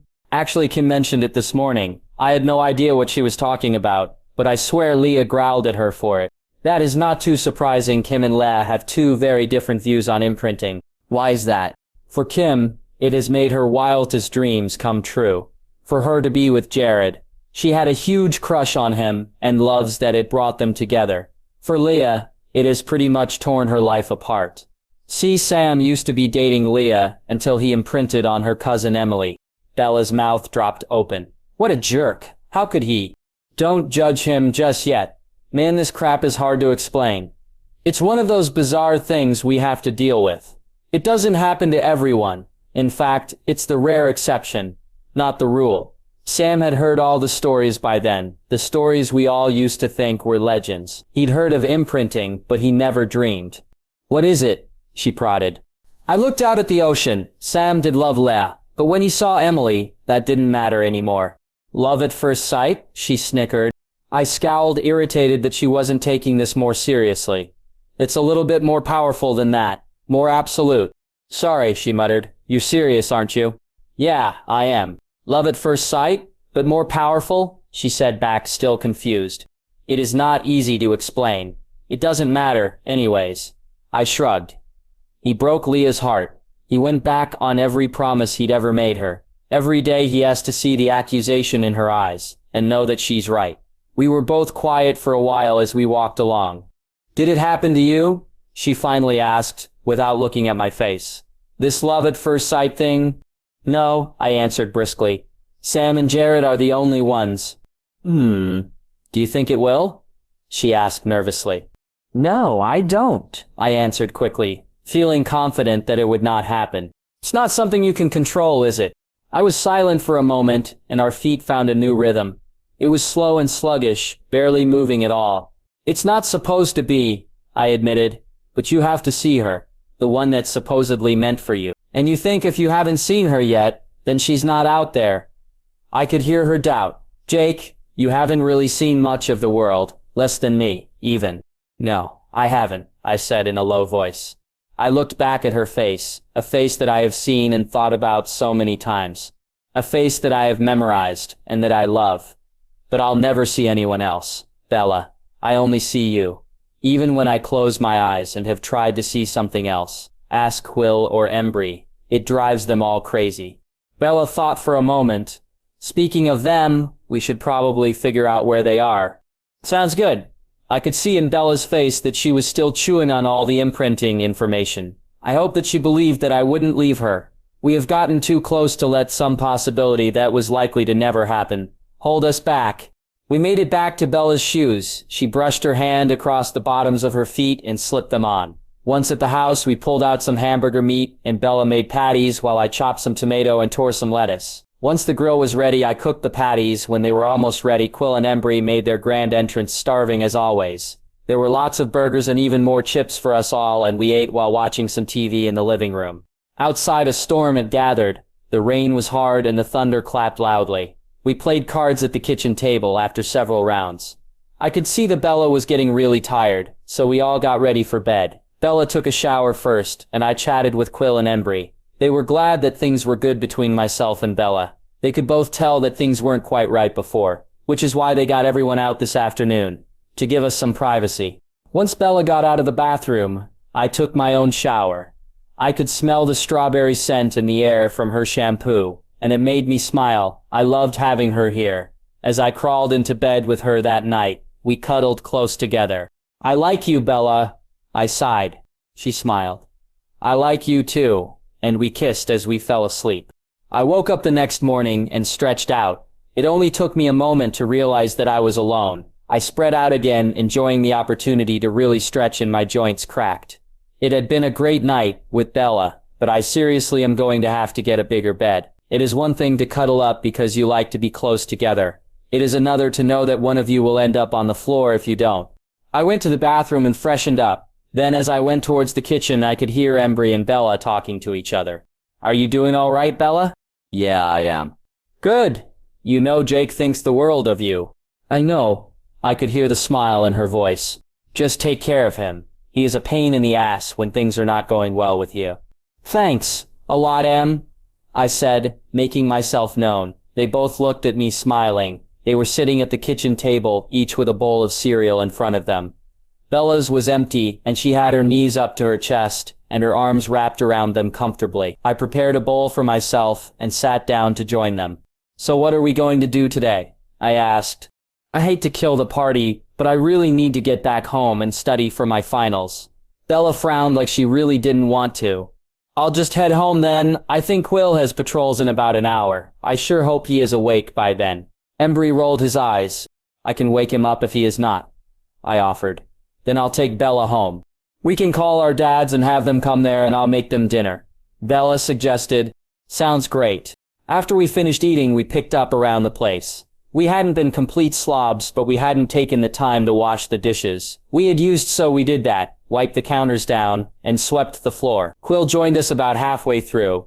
Then he had some cereal as well, and cleaned up after himself. Bella gathered her things from the weekend, and put them back in her bag and gave Quill and Embry each a hug, and thanked them for staying with us. We stepped outside, and strong winds had replaced the storm we had yesterday evening. I had Bella's hand in mine, and for a moment I thought she might fly away. Maybe not literally, but falling over was much more likely for her even when it wasn't windy. It was a pleasant drive over to Bella's, and I could see in her eyes that she was glad to be back in her own surroundings. The sun was bright and it would have been warm if the wind wasn't still blowing.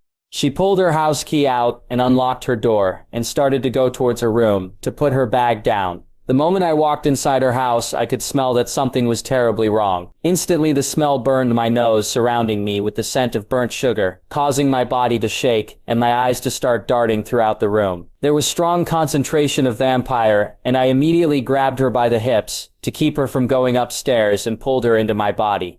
Jacob, what's wrong? She could feel my body shaking around hers. Something has been in your house. How do you know? I can smell it. One of the Cullens, maybe? No, I know their smells from the last time we chased the redhead. I felt her tremble at me, mentioning her. It isn't her either. Are they still in the house? I heard her swallow. I don't know. From here I can tell the smell is worse upstairs, so it seems that is where it spent most of its time. I need you to do me a favor. I picked her up and placed her in Charlie's recliner. Will you promise me to stay here? If I need to phase, I don't want to have to worry about you being too close to me. What if you get hurt? Bella, look at me. She looked me right in the eyes. I can take care of myself. I have no doubt about that, but I can't do that if I am worried about you as well. Okay, I promise. I quickly kissed her lips and then immediately double-checked the kitchen and laundry room before going upstairs. With each step I took, the smell was worse, and my shaking intensified. The bathroom in Charlie's room was like the downstairs. It seems that it just walked through the area, and then I opened the door to Bella's room. Everything was perfectly in place, but the smell was horrible. I could tell that it had stayed a lengthy period of time here. There were areas highly concentrated like her closet, and by the window where it seemed to have been waiting. It was the worst feeling I have ever felt in my life. I couldn't believe that it seemed that a leech had gotten so close to being able to hurt Bella. My body was shaking so badly that I could feel my form blurring from the inside out. I fell hard to the floor, closing my eyes, trying with everything that I had to hold myself together. I don't know how long I had been on the floor when I felt two small hands on my shoulders and a soft voice whispered, "Jacob." Holy crap, Bella, I yelled, standing back up quickly and knocking her over next to the bed. Don't touch me. I'm sorry I heard you fall. I tried to stay away, but I couldn't. She curled herself into a ball on the floor and started to cry. Bella, I opened her window wide so that I could breathe in the fresh air. It helped immediately, and then I was able to kneel beside her on the floor. Please tell me I didn't hurt you. I'm fine, just scared. Thank God. I wrapped my arms around her, and she clung to me tightly. We both hung on tightly to each other for a while, needing the comfort from each other. What do we do now? Bella finally asked. I'm not sure. I need to phase and let my brothers know what is going on here, but I don't want to let you out of my sight right now. I lifted Bella up, and I sat down on the bed, placing her in my lap. We are also going to have to meet with the Cullens. They had promised us no more surprise visits. If you are meeting with the Cullens, then I am coming. No, Bella, it's not safe. They are not going to hurt me, she said, insulted. That is not what I meant, however, you don't understand. Us and the Crystaltons, we naturally bring out the worst in each other, and I do not want you caught in the middle of that. I'm already caught in the middle. That is why some random vampire was here in the first place. It might have been the Volturi. One sniff and Alice, Edward, or Carlisle might know who was here. She had a valid point. It would be a lot easier if we actually knew who the bloodsucker was that was here, and so it made sense to get them involved. I'll need to talk to Sam first. Let's get out of this room, though. I walked back over the window, closing it, and shut the door to Bella's room as we went downstairs. I still needed to phase, but I didn't know what to do about Bella. She went and sat down on the couch. I looked at her kitchen, and I could probably fit there as a wolf, as long as I moved the table into the living room, so I picked up the table and brought it in, then moved the chairs as well. What are you doing? Bella asked. I need to phase, but I don't want to leave you alone to go wander around in the woods. Bella grabbed the remote for the TV, and I could see she was trying to distract herself with it, instead of me taking my clothes off. That was always the difficult part of being a wolf. I took my shirt off and sat it on the kitchen counter, and luckily I am very fast, so by the time my shorts were off, I was also on 4 legs. But dude, Jacob, why are you a wolf inside a house? Seth asked. I decided to ignore the question and let him see me searching through Bella's house for the leech that had left its stink behind. Oh my God, Jake. Quill said, concerned. Is Bella okay? I looked at her sitting on the couch. That is still weird that you're inside her house. Seth said again. I know it is, but I didn't want to leave her. Is Sam home? He should be, Quill answered. Are we really going to be working with the Cullens? Seth asked. That is what I need to talk to Sam about. I wouldn't say working with them, but I do think it would be good if they know who was here. If you would get the other wolves, I'm gonna talk to Sam and then talk to the Cullens as well. Where do you want us to meet? Quill asked. I think everyone will need to come to Bella's house. You all can get the scent through my memories, but each Cullen will have to come and smell it on their own. Let's gather here, and Sam can decide what he wants to do. What is she doing? Seth asked. What? I stammered. I hadn't noticed, but while I was talking, Bella had gotten up from the couch and was coming towards me. She reached out her hand cautiously, like she wanted to touch me, but wasn't sure. I smiled at her and my tongue slipped out the side of my mouth. Bella giggled. Can I touch you? I nodded my head and she lightly brought her hands along my back. I had never been touched as a wolf before, and it felt really different, but also really good. I leaned a little into her touch and she threaded her fingers deeper into my fur. It felt really good, and I could feel my chest start to rumble. Are you purring? Quill laughed. Shut up. I had tried to yell back, but my mind was a little muddled. You are one lucky dog, Seth said, a little envious. I can't believe she is petting you. She brought her hands around my ears towards my face. I ducked my head lower, leaning it against her chest. Nice! Quill barked. Shut up, I growled at him, and Bella took a step back. Are you all right? She asked. I nodded, however. I knew that I needed to phase back so that I could call Sam. This wasn't the most opportune moment to get all lovey with my wolf. I pushed her a little with my head and she stepped back. I kept pushing her lightly until she was back at the couch. At first she seemed confused, and I think she started to figure out why I was doing that, and she sat down and grabbed the TV remote. Bella and I will meet you outside in 10 minutes. A light, they both answered, and I phased out. I found my shorts on the kitchen floor and slipped them back on. When I looked back at Bella, her face was bright red. I was shocked that she had looked like what you saw, Bella. I decided to call her on it. What? I didn't. She clearly lied. Bella, your face couldn't get any redder, and you're a terrible liar. I laughed. I don't care what you think. That is my story, and I'm sticking to it. She crossed her arms over her chest, and apparently I was wrong about her face not being able to get redder. It did. Whatever makes you feel better, I smiled. I was actually really excited that she had looked. I wasn't completely sure if it was simply curiosity of what it was like for me to phase, or if she really wanted to see me naked, but I choose to believe she wanted to see me naked. I walked over to her phone and dialed Sam. I told him about what happened here, and he agreed that the pack could all meet there, but we disagreed on the Cullens. I didn't want the Cullens involved any more than he did, but protecting Bella was more important. Besides, I wanted to know if their psychic saw anything that we should have known about. Finally he agreed, but he wanted to be the one to talk to them and agreed to call them from Bella's phone. After I hung up, I got the kitchen table back in place, and I was setting the last chair around the table as Sam walked in. Sam walked throughout the house, and I followed him to Bella's room, where, like me, he could tell that this was where it had been the most. He came back downstairs to the kitchen and used the phone there, pulled a slip of paper with a phone number on it, and dialed the Cullens. Bella was pacing around the living room, and I could tell that she was really freaked out. I walked over to her and took her hand.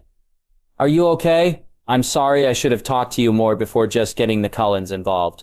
No, we said enough already. I just hope they know who it was. Maybe it isn't as bad as we think. Maybe. I didn't know what else to say. To me, any vampire was bad, but I knew that Bella didn't necessarily think that way.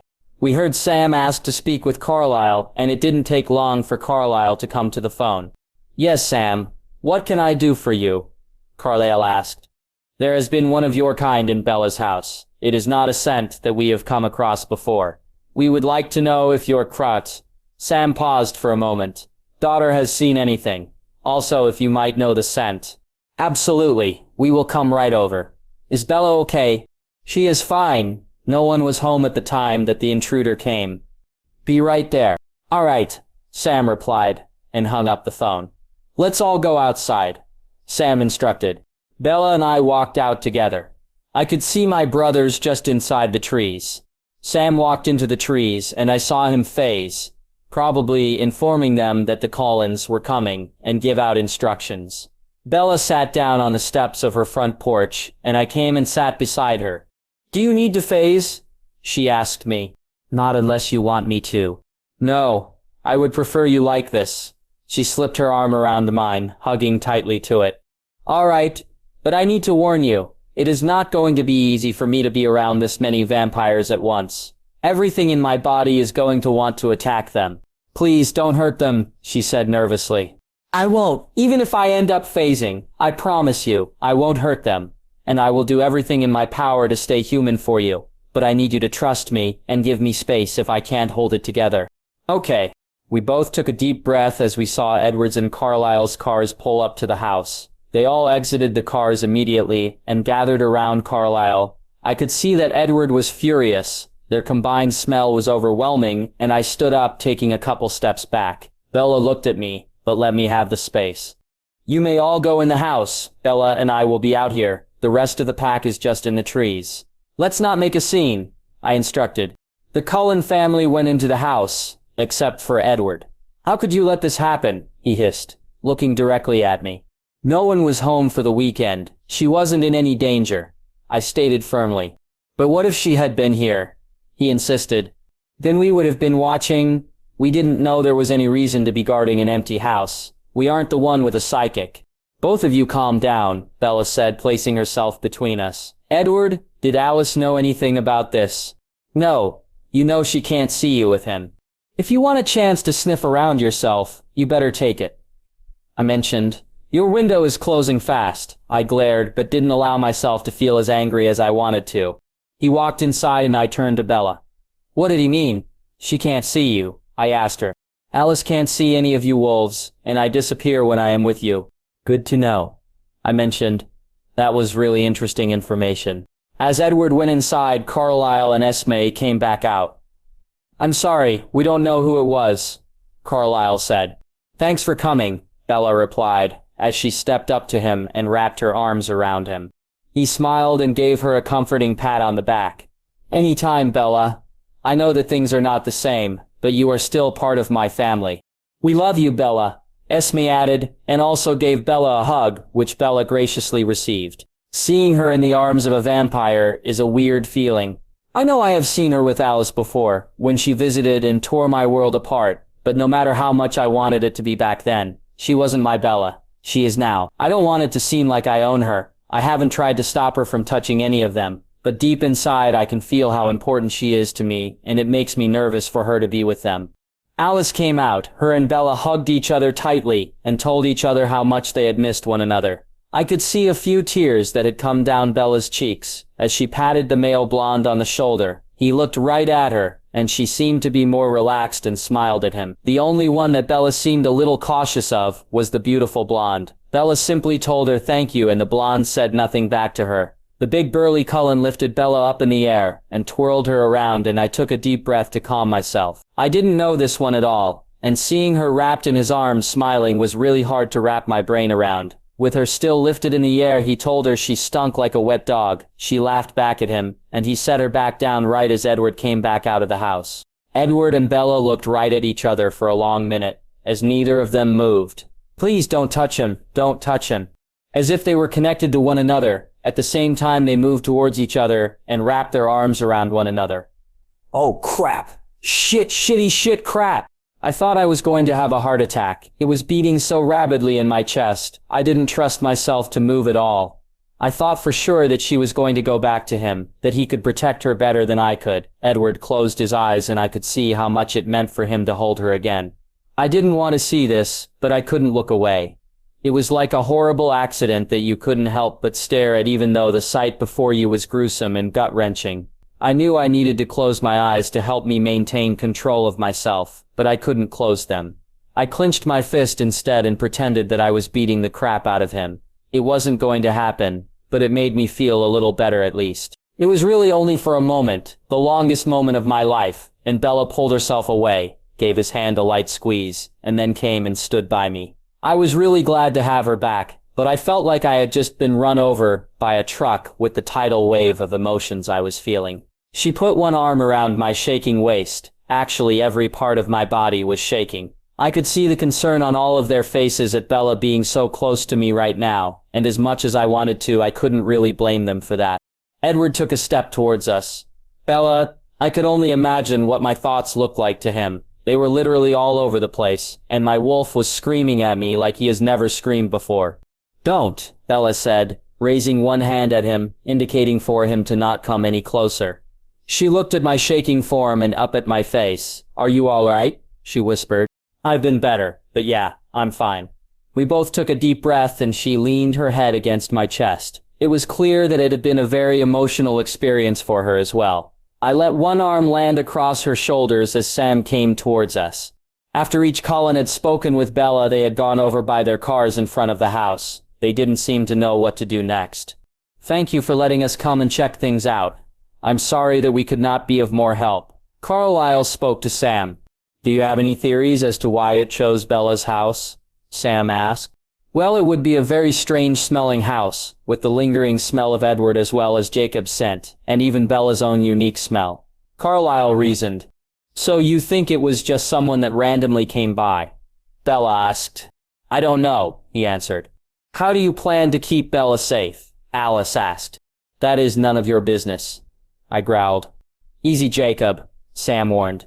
We will continue the same patrols that we have done before. I know that this is strange, but I do not see how to do this any differently. Neither Bella nor Charlie were in any danger. What about the neighbors? Edward asked. You know, Forks is not our territory. We are coming here as protectors for Bella and her father. Sam informed. Thank you for coming, but you are no longer needed. What about nightly protection? Carlisle asked. You know we do not need sleep, if that would help. I don't think that will be necessary, but I will keep it in mind. Sam acknowledged. Goodbye then. Carlisle nodded to Sam. Please take care, Bella. He smiled at her, and Bella smiled back. I will, she answered. They all got inside their cars, and Bella waved at them as they left. Once they were gone, she leaned a little further into me. It seemed that it wore her out to be so emotional. I completely understood. I was so wound up, but I needed to phase like crazy. My wolf was doing jumping jacks inside my body. Bells, do you mind if Quill and Embry stay with you for a little bit? My wolf is needing a release. I could continue to fight it, but I think it would be faster to set him free for a little bit, and then come back to you. Okay, that will be fine. She nodded her head, and went inside. Sam stayed here with her while I went into the trees to get Quill and Embry. The moment I was in the trees, I saw the rest of the wolves, and I barely had time to get my shorts off before I exploded. It was seriously the best feeling in my whole life. I was practically prancing on 4 legs. My wolf was so happy. Jake, that was amazing. How on earth did you hold it together? Embry asked. I don't know. I just couldn't leave her. I know it felt backwards, but I was protecting her by remaining human. Phasing would have kept us apart. The hardest part was convincing the wolf to listen to me. I bet, Jared said in amazement. Though they could all hear everything that was said, none of them really saw much. So I ran through my mind the exchange, and seeing Bella with each of the Cullens. Damn, Jake, we all knew you had mad phasing skills, but that was something else. Paul shook his head in disbelief. Thanks, I think. I need to run, Quill. And Embry, do you guys mind staying at the house with Bella? I'm sure Sam wants a pack meeting, but I need to run. Phasing has helped, but I am still really jittery. Sure, Quill agreed, and they both phased out and put their shorts on and walked over to the house. I immediately started running through the trees. It felt great. I hadn't realized how hard I was having to hold my muscles back in order to keep from phasing. It seemed that every single muscle in my body was tense and was now enjoying the physical release. Sam phased back in and started making plans for the patrols around our land as well as Bella's house. No one really believed that some random leech happened to be in the neighborhood and stumbled across her house, but we didn't have a better explanation either. I hadn't had a chance to fill them in on what I learned about the Volturi, so I explained that to them, to the best of my ability, but even that information didn't really help because the Cullens should have recognized the smell if it were them. I had run to Lantapush and back 3 times when Quill suddenly phased back. Jake, we need you. What happened? I was about 5 minutes away, so I pushed my legs harder, making me accelerate even more. Dirt and leaves were thrown behind me as I lunged faster and faster. Bella passed out in the shower. What? I growled. My 2 best friends have seen Bella completely naked. This is crazy. I'm gonna kill them. Calm down. It wasn't that bad. Explain now. He brought his mind to when Quill and Embry first walked inside Bella's house. It smelled really bad from all 7 of them being in her house, and they opened the windows to allow for fresh air to get in. Bella was curled up on the couch crying. She was in the middle, so they came and sat on either side of her. Quill tried to hug her, but she smelled even worse than the house. So it was really hard for him. He rubbed her back and Embry held her hand while Bella leaned her head on his shoulder. They didn't say a lot to each other, but just remained comfortably quiet. Bella seemed to realize that she smelled bad to them, even though neither of them said anything, so she decided that she would go take a shower and put on fresh clothes. Quill walked with her upstairs and waited while she got her clothes, and told her they would be downstairs if she needed anything. Bella nodded her head and smiled despite her sniffling into the bathroom. He waited for a moment until he heard the water start, Bella taking her clothes off and the shower curtain move and go back in place. As Quill walked back downstairs, he could hear her crying in the shower, but she was on her own now, so he joined Embry on the couch. It was about 10 minutes later that they heard a loud thump in the bathroom, and both jumped up from the couch and ran up the stairs. Quill knocked on the door calling for Bella, with no response. They debate back and forth on which one was going in to rescue a naked Bella, and if I was going to kill them more for seeing her naked, or not going in. They decided to go together and open the door. Bella hadn't locked it, they could see her arm over the side of the tub. The rest of her was still covered by the shower curtain, and there was a towel hanging on the towel rack. Quill reached in the shower, turning the water off, and Embry grabbed the towel, and as they moved back the curtain, he placed the towel over her body, trying to cover her up. Embry touched her head and neck, and they could both hear her heart and see her covered chest rise and fall, so she seemed to be okay, other than being unconscious. Quill searched through the cabinets until he found a second towel. As Embry lifted her out of the tub, Quill wrapped it around her body, and then he quickly left to come get me. By the time he was finished explaining, I was back to Bella's house next to him. So we both phased back, put on our shorts, and ran into the house. Up here, Jake. I heard Embry from downstairs. My heart was racing. I was so worried about her, praying that she wasn't seriously hurt. I leaped up the stairs. Bella was in her bed with the covers over her. I would have thought she was just asleep except for her wet hair. Embry was sitting next to her looking helpless. I don't know a lot about fainting, but I think that is all she did, he said. She has a small lump on her head, a bruised elbow, and I don't know what else. Do you think it was just too much for her? Having all of them here, I asked. That is my guess. How long do we let her just lay there? Quill asked. Go call Sue and tell her what you know and see if she has a suggestion. I told him. He immediately went downstairs to the kitchen to the phone. There. I moved to sit next to Bella, and Embry got up to give me space. I didn't know what to do. I smoothed out her hair around her face, and leaned over her, hugging her through the blankets and towels that covered her. I heard her moan painfully, and her body shifted under me. Bells? Jake, she whispered softly. I took a deep breath and nodded at Embry. He went downstairs. I assumed to tell Quill that she was awake while he was still talking to Sue. How do you feel? My head hurts, along with my arm and hip. She started to sit up, and her covers began to fall. I knew that if she flashed me on accident, it was only going to make this more uncomfortable. I gently pushed her shoulder back down. Bella, don't move yet. She looked at herself confused. What happened to me? You fainted while in the shower. Her eyes got huge, and she clutched her blankets to herself. You got me out of the shower. It wasn't me. Oh, she said, still confused, and then I could see in her face that she remembered and gasped. Oh, crap, you have got to be kidding me. She placed her hands over her face. I didn't know what to do to make this any better. Bella, you're going to be fine. Easy for you to say. You aren't the one who was naked in front of your friends. Don't worry about it. I'm naked in front of them all the time. She scowled through her fingers, not really ready to be funny about it. Whew! I think I would rather be dead, Bella moaned with her hands still over her face.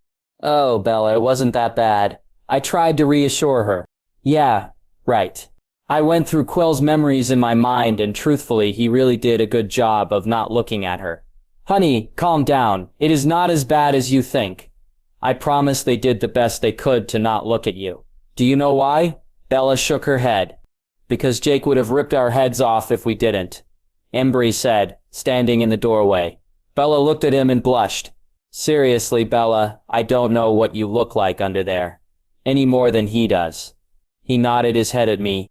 She smiled, blushing again. Thanks, she said softly. No problem, but no more fainting, unless Jake is here to deal with it. Girl, you about gave us both a heart attack, Quill said, coming in and sitting down at her desk. Did Sue say anything? I asked him. Yeah, just to watch her and she can't go to sleep for the next 8 hours. I looked at the clock and it was after 2 p.m., so at least that wasn't a problem. Probably a little later than Bella was used to staying up, but certainly doable.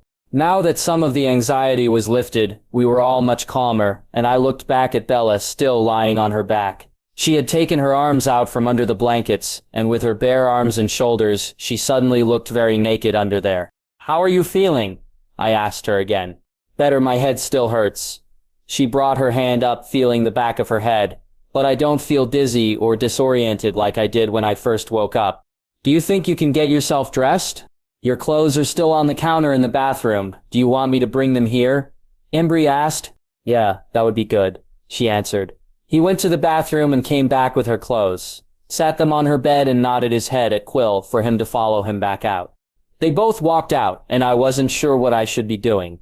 Of all the times I have imagined the possibility of seeing Bella naked, it wasn't like this. This felt strange. I could try and pretend that she was just my friend and I was helping her just like any other person. But who was I trying to fool? This is Bella I am talking about.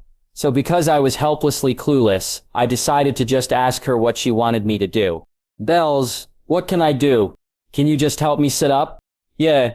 She pulled the blankets up tighter, under her armpits, and around her back, and shifted around some. When her weight was more on her right hip, she winced.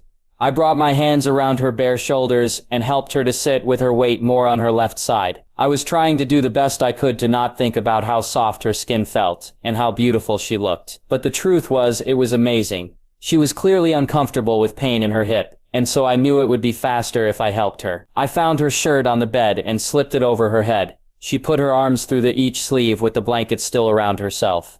Now what? I asked, still just as clueless as when I started. I should be good from here. She shifted her body so that her legs were over the edge of the bed, and I could see her creamy white legs. In bits and pieces, I was certainly seeing more of her than I ever had before. Part of me really liked it, and the other part was nervous and unsure. I'll be right outside your door, please. Be careful. Okay, thanks. She smiled and I got up and walked out. I left her door open and sat down on the top step. What an incredibly stressful day this has turned out to be. I placed my elbows on my knees, resting my head in my hands. It felt like a lifetime, but I know it was only a few minutes, and I felt Bella's hands at my shoulders as she came and sat down on the step next to me. You're the best, you know that? She said, smiling over at me. I don't feel like it today. You know me fainting wasn't your fault. Why did you faint? I don't know. I don't believe you. I knew that I was treading on dangerous territory, but I needed to know, and she needed to tell me. Jake, shh. She turned and leaned her head against my shoulder. I couldn't handle the silence any longer. Was it Edward? No, well, sort of. Do you really want to hear this? She looked down at her hands in her lap and started to fiddle with the bottom of her shirt. Yes. I wasn't really sure if I did or not, and I could tell this was not going to be easy at all. Being with him was amazing, exactly how I remember it being. I held my breath thinking that she was going to tell me that she wanted him again, but it wasn't really him more than the rest of the family. Just seeing them all together at the same time, it just made me miss them all so much. She peeked at me out of the corner of her eyes, paused for a moment. Don't look at me like that. Like what? I asked, not really exactly sure which emotion was being displayed at the moment. Like I just ripped your heart out and stomped on it. I didn't know what to say. She pretty much nailed what I had been feeling, and I think my silence said more than words ever could. I'm sorry, she said as she wrapped her arms around my neck. I took a deep breath and put both arms around her, letting her give me the comfort that I really needed. Was there more? I whispered, not really anything specific. While I was showering, it really dawned on me that they didn't know who was here, and so it could have been anyone, and the combination of the two, I think, was too much for my brain to handle. Did you have any idea you were about to faint? No. I didn't have any idea until you told me after I woke up. This has been so embarrassing. I know. I just feel like I should have been here. What would you have done differently? Nothing, I'm sure. But I just feel so useless. She put her arm around my waist, hugging me. I took a deep breath and put one arm around her, hugging her back. Well, maybe I would have peeked. I smiled and she smacked me on the shoulder. I know I keep asking you if you're okay, but I can't help it. Do I need to take you to the hospital or anything? No, I'm fine. I'm going to be sore and bruised for a few days. Were you finished in there? Do you need to get back in the shower? She laughed. I don't know. You tell me. How do I smell? I sniffed at her. Yuck. Are you serious? She said, annoyed and maybe frustrated. No, I'm totally joking. You smell fine. She shook her head, and I hugged her tighter as she brought her hand through her hair. What am I going to do with this mess? Where is your brush? I can help. Bathroom, left drawer. I got up and grabbed her brush, and then I came and sat behind her and gently began to brush out her tangles, careful to avoid the bump on her head. From when my hair used to be long, I was comfortable with hair, and sometimes I did Dad's hair, if it was for something important, like a tribal funeral or wedding. It was different being Bella's, and even after the tangles were free, I continued to brush it. She leaned her back against my knees, and I draped her hair over my lap. Her hair was so soft and beautiful. You're going to have to stop that, or you are going to put me to sleep. She yawned, and I could feel her lean more into me. No, you don't. I kissed the back of her head and helped her to stand. Weren't you supposed to be doing homework or something? Alright, she moaned. You're right, and I was supposed to make dinner for our dads. Let's grab your homework. You can work on it in the kitchen and tell me what to do for dinner. I can put it together. Sounds like a plan, she agreed. We walked down the stairs, and Embry was asleep on the couch with the TV on, and Quill was standing at the window. I was surprised he was there. Oh good, glad you got your clothes on because your dads are here. He smiled at us. Man, that sounded bad. Thanks for the heads up, buddy. That reminded me that I needed to put on more clothes too. I found my shirt still on the counter and put it on. Jacob, get your ass out here. I easily heard Charlie and realized that the windows were still open. Good job, you dipstick. I hit Quill in the back of the head as I reached for the doorknob to open it. Jake, no, Bella whispered as she grabbed my arm. I don't want him to know. I don't have a choice, I whispered back. Either I tell him what really happened, or you know what he already thinks happened between us. I honestly would have told Charlie either thing and taken the verbal beating I know he would have given me, whichever Bella wanted, but I really preferred the truth. Which one do you want? Oh, this is horrible, Bella complained. Go ahead. I suppose the truth is less likely for him to kill you over. Thanks for the confidence. I mumbled. I could hear Quill whisper an apology to Bella. He didn't mean that to be as bad as it sounded. I took a deep breath and opened the door and walked out.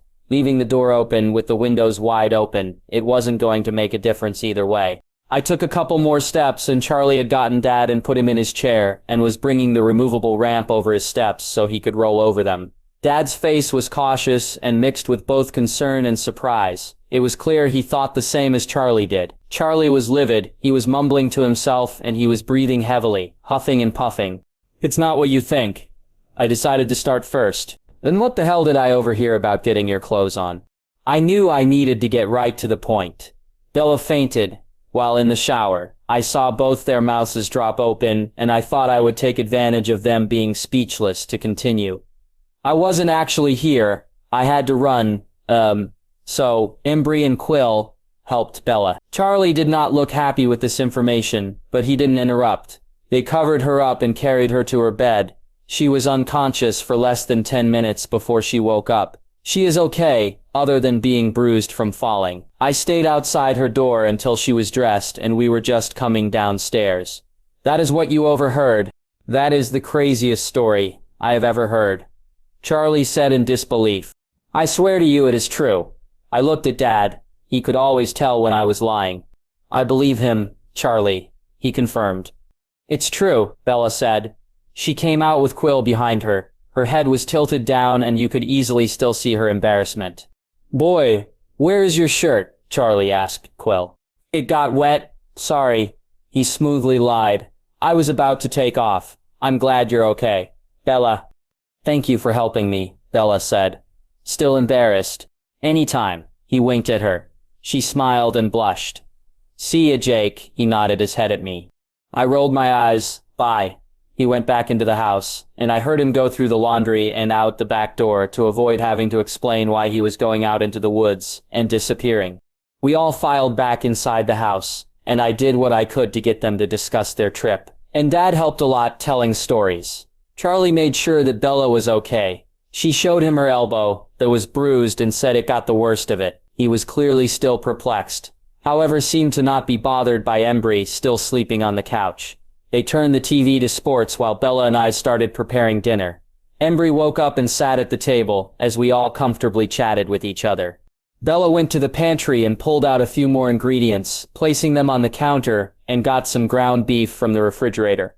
She was planning on making lasagna and explained the process to me and promised to help with the spices and the layering process when it was time for that. I wasn't a complete idiot in the kitchen, so I was able to do most of it on my own. Charlie kept watching us, and I could see him start to relax as he took in how normal everything was between us all. The only thing different was me preparing dinner instead of Bella, because she was doing homework at the table while Embry and I chatted with one another. Once the food was in the oven, there wasn't much else for me to do. I really felt like I needed to talk to Embry alone. I know he told Bella that he didn't see anything when he helped her, but I didn't really believe him. I know it shouldn't matter to me because he was only helping her, but it did matter. "Hey Bells, we're going to go check in with Sam, be back in a few." "Okay," she said, and shrugged. It must have been a good excuse because she didn't seem suspicious at all. However, that was not true of Embry. He didn't say anything until we were both outside. "What's up, Jake? I think you know." He shook his head and closed his eyes. "Don't ask me a question you don't want the answer to." I thought about it, but I needed to know. How much of her did you really see? "I don't know," he shrugged. "What?" I said, confused. "How is that something you don't know?" "I didn't think about it, and I don't want to." He took a deep breath. "Honestly, it wasn't as much what I saw. I was able to cover her with the towel without seeing her, but I could feel a lot of her back, legs, and, when I lifted her out and then carried her to the bed." "All right. I could deal with that. Sorry for asking." "I get it. If it were reversed, I would want to know." "Are you mad at me?" "No. Leaving her in there would have been worse. I just wish you had been here," Embry said anxiously. "Me too, but I think it would have been even more awkward. I just knew it would have been different had it been me getting her out." "Trust me, I don't think it is possible for it to have been more awkward." "Probably true."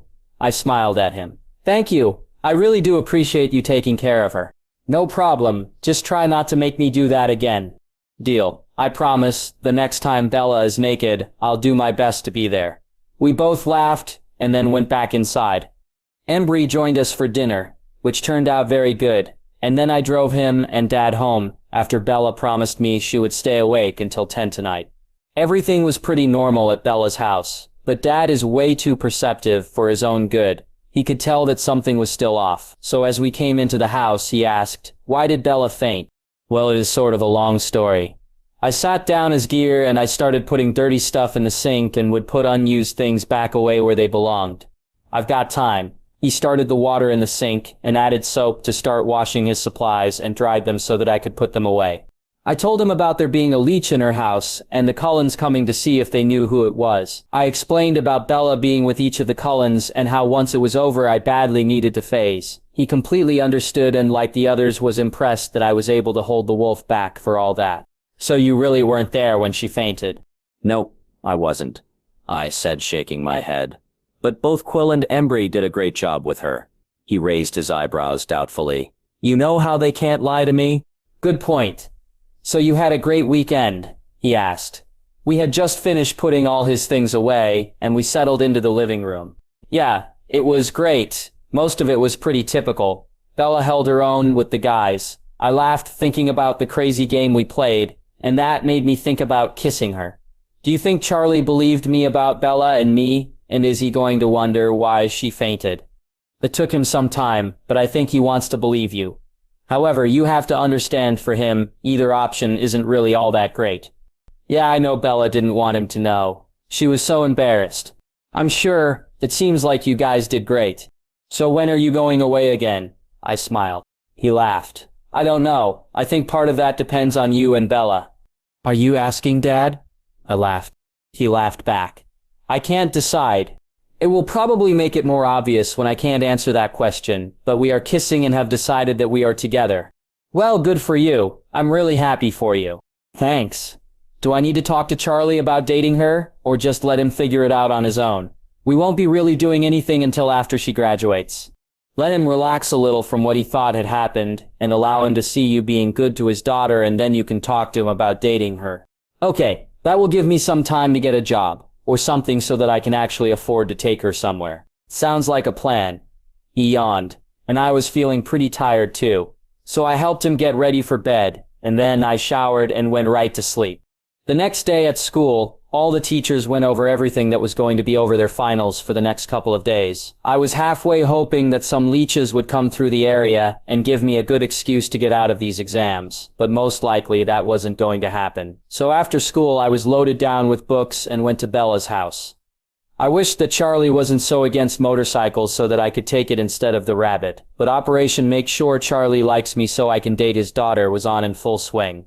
I saw Bella's truck in the driveway when I pulled up, so I parked behind her to make sure I didn't take Charlie's spot. I got out and grabbed my backpack and knocked on the door, but then turned the knob, letting myself in. Hey, Bella called from the kitchen. She was looking through the pantry. Hey, what's up? I walked in and sat my backpack in one of the kitchen chairs and walked over to her. Oh, I'm just looking at my options for dinner. I didn't really care what she was doing. I just wanted to wrap my arms around her, so I did. She turned to face me and returned the hug, looking up at me, so I leaned down and pressed my lips to hers. I could feel her smile around my lips and gave her another quick kiss and smiled back at her. I absolutely loved that I was able to do that. I wasn't in a hurry to speed things up. I felt like I have waited so long to finally get to where I could kiss her that I was just so excited to be in the here and now. Were you saying something? I asked, jokingly. She rolled her eyes and went back to the pantry, pulling out things she planned to use. I decided to leave her alone and went to the table and started studying for my exams. That was the scene that Charlie walked in on when he came home. Myself at the kitchen table with open books and Bella at the stovetop, doing the last touches for dinner. I had asked her several times if there was something I could help with, but she insisted that she liked to have her space. She would come study for her finals when she wasn't preparing dinner. It was starting to smell delicious, so I cleared away my books and got dishes for the table and filled glasses with water. She had made a creamy beef stroganoff and prepared a salad and bread. The three of us chatted easily during dinner, as usual. I noticed Charlie's cautious eyes watching Bella and I closely. I had nothing to hide, and so I didn't let it bother me too much. After eating, I helped Bella with the dishes, and then joined Charlie in the living room for a little while. It didn't take Bella too much longer to finish her studying, and I could tell that she was tired as she came and sat next to me on the couch. She curled up next to me, and she took my hand and interlaced out fingers together. Before she went to sleep, I thought it would be best for me to get home. I told them both good night, and kissed Bella's cheek as I left. The next several days, Bella and I settled into basically the same routine that we had before. I would go to her house after school, and we would usually study, since we both had finals to prepare for. One fantastic difference was the first thing I did was kiss her when I got there every day, and also when I left. If Charlie was with us, I usually would kiss her cheek or forehead, unless she walked out with me to the rabbit, then it was her lips. It was still a new development in our relationship, and so it was a pretty basic kiss, short and sweet, however. Still a fantastic addition. My heart would race and my lips still tingled each time our lips came together. It was awesome. However, one main problem that I have is that I still needed a job or some way to make money. Bella was still working at Newton's, and it was approaching their busy season, so she was going straight there after school. I had my algebra final today, and it was pretty easy for me. So I finished before Quill and Embry. I was sitting on the ground leaning against the trunk of a tree to wait for them. Hey, Jake, Jackie called as she came walking towards me. Hey, how are you? Good, glad that is over with. She came and sat her jacket down on the ground and sat down on top of it. The sky was clear and the sun was bright and warm. I agree. You looking forward to the summer? She asked. Yeah, I am. I'm always glad when school is over with. I hate it, she gave a frustrated sigh. The answer surprised me because I couldn't imagine not being glad school was over, but also because Jackie usually seemed like such a happy person that for her to hate something really surprised me. Why would you hate school ending? That is crazy. I'm stuck with nowhere to go. I don't get to see my friends because it is the busiest time of the year for my family. Yeah, I guess that makes sense. Do you work at the resort? Yeah, it is such a nuisance because I don't know anyone. They always hire a bunch of extra staff, but they are usually just there for the summer and then they leave. The guests are usually pretty easy to please, so it isn't too bad, just boring. I said, not really meaning to out loud. What? She asked. Well, I was sort of needing to find a job this summer. You're hired. She stuck her hand out as to shake my hand like making a business deal. I laughed. I wish it were that easy. She stood up from the ground. No, really, it is that easy. We can talk to my mom and get everything set up. She grabbed my hand, pulling really hard to get me to stand up. Come on. I found her attempts to try and move me funny, but went ahead and stood up. You meant literally right now. I laughed. You have no idea how much better my summer is going to be working with you. She picked up her jacket and slung her backpack over her shoulders. I gathered my backpack as well and followed her. Thanks, I just have no idea how many hours I would be able to work. Probably just a few days a week. I also knew I would need to talk to Sam about working patrols around a work schedule, but I figure he works around us being in school. He can make it work with a job as well.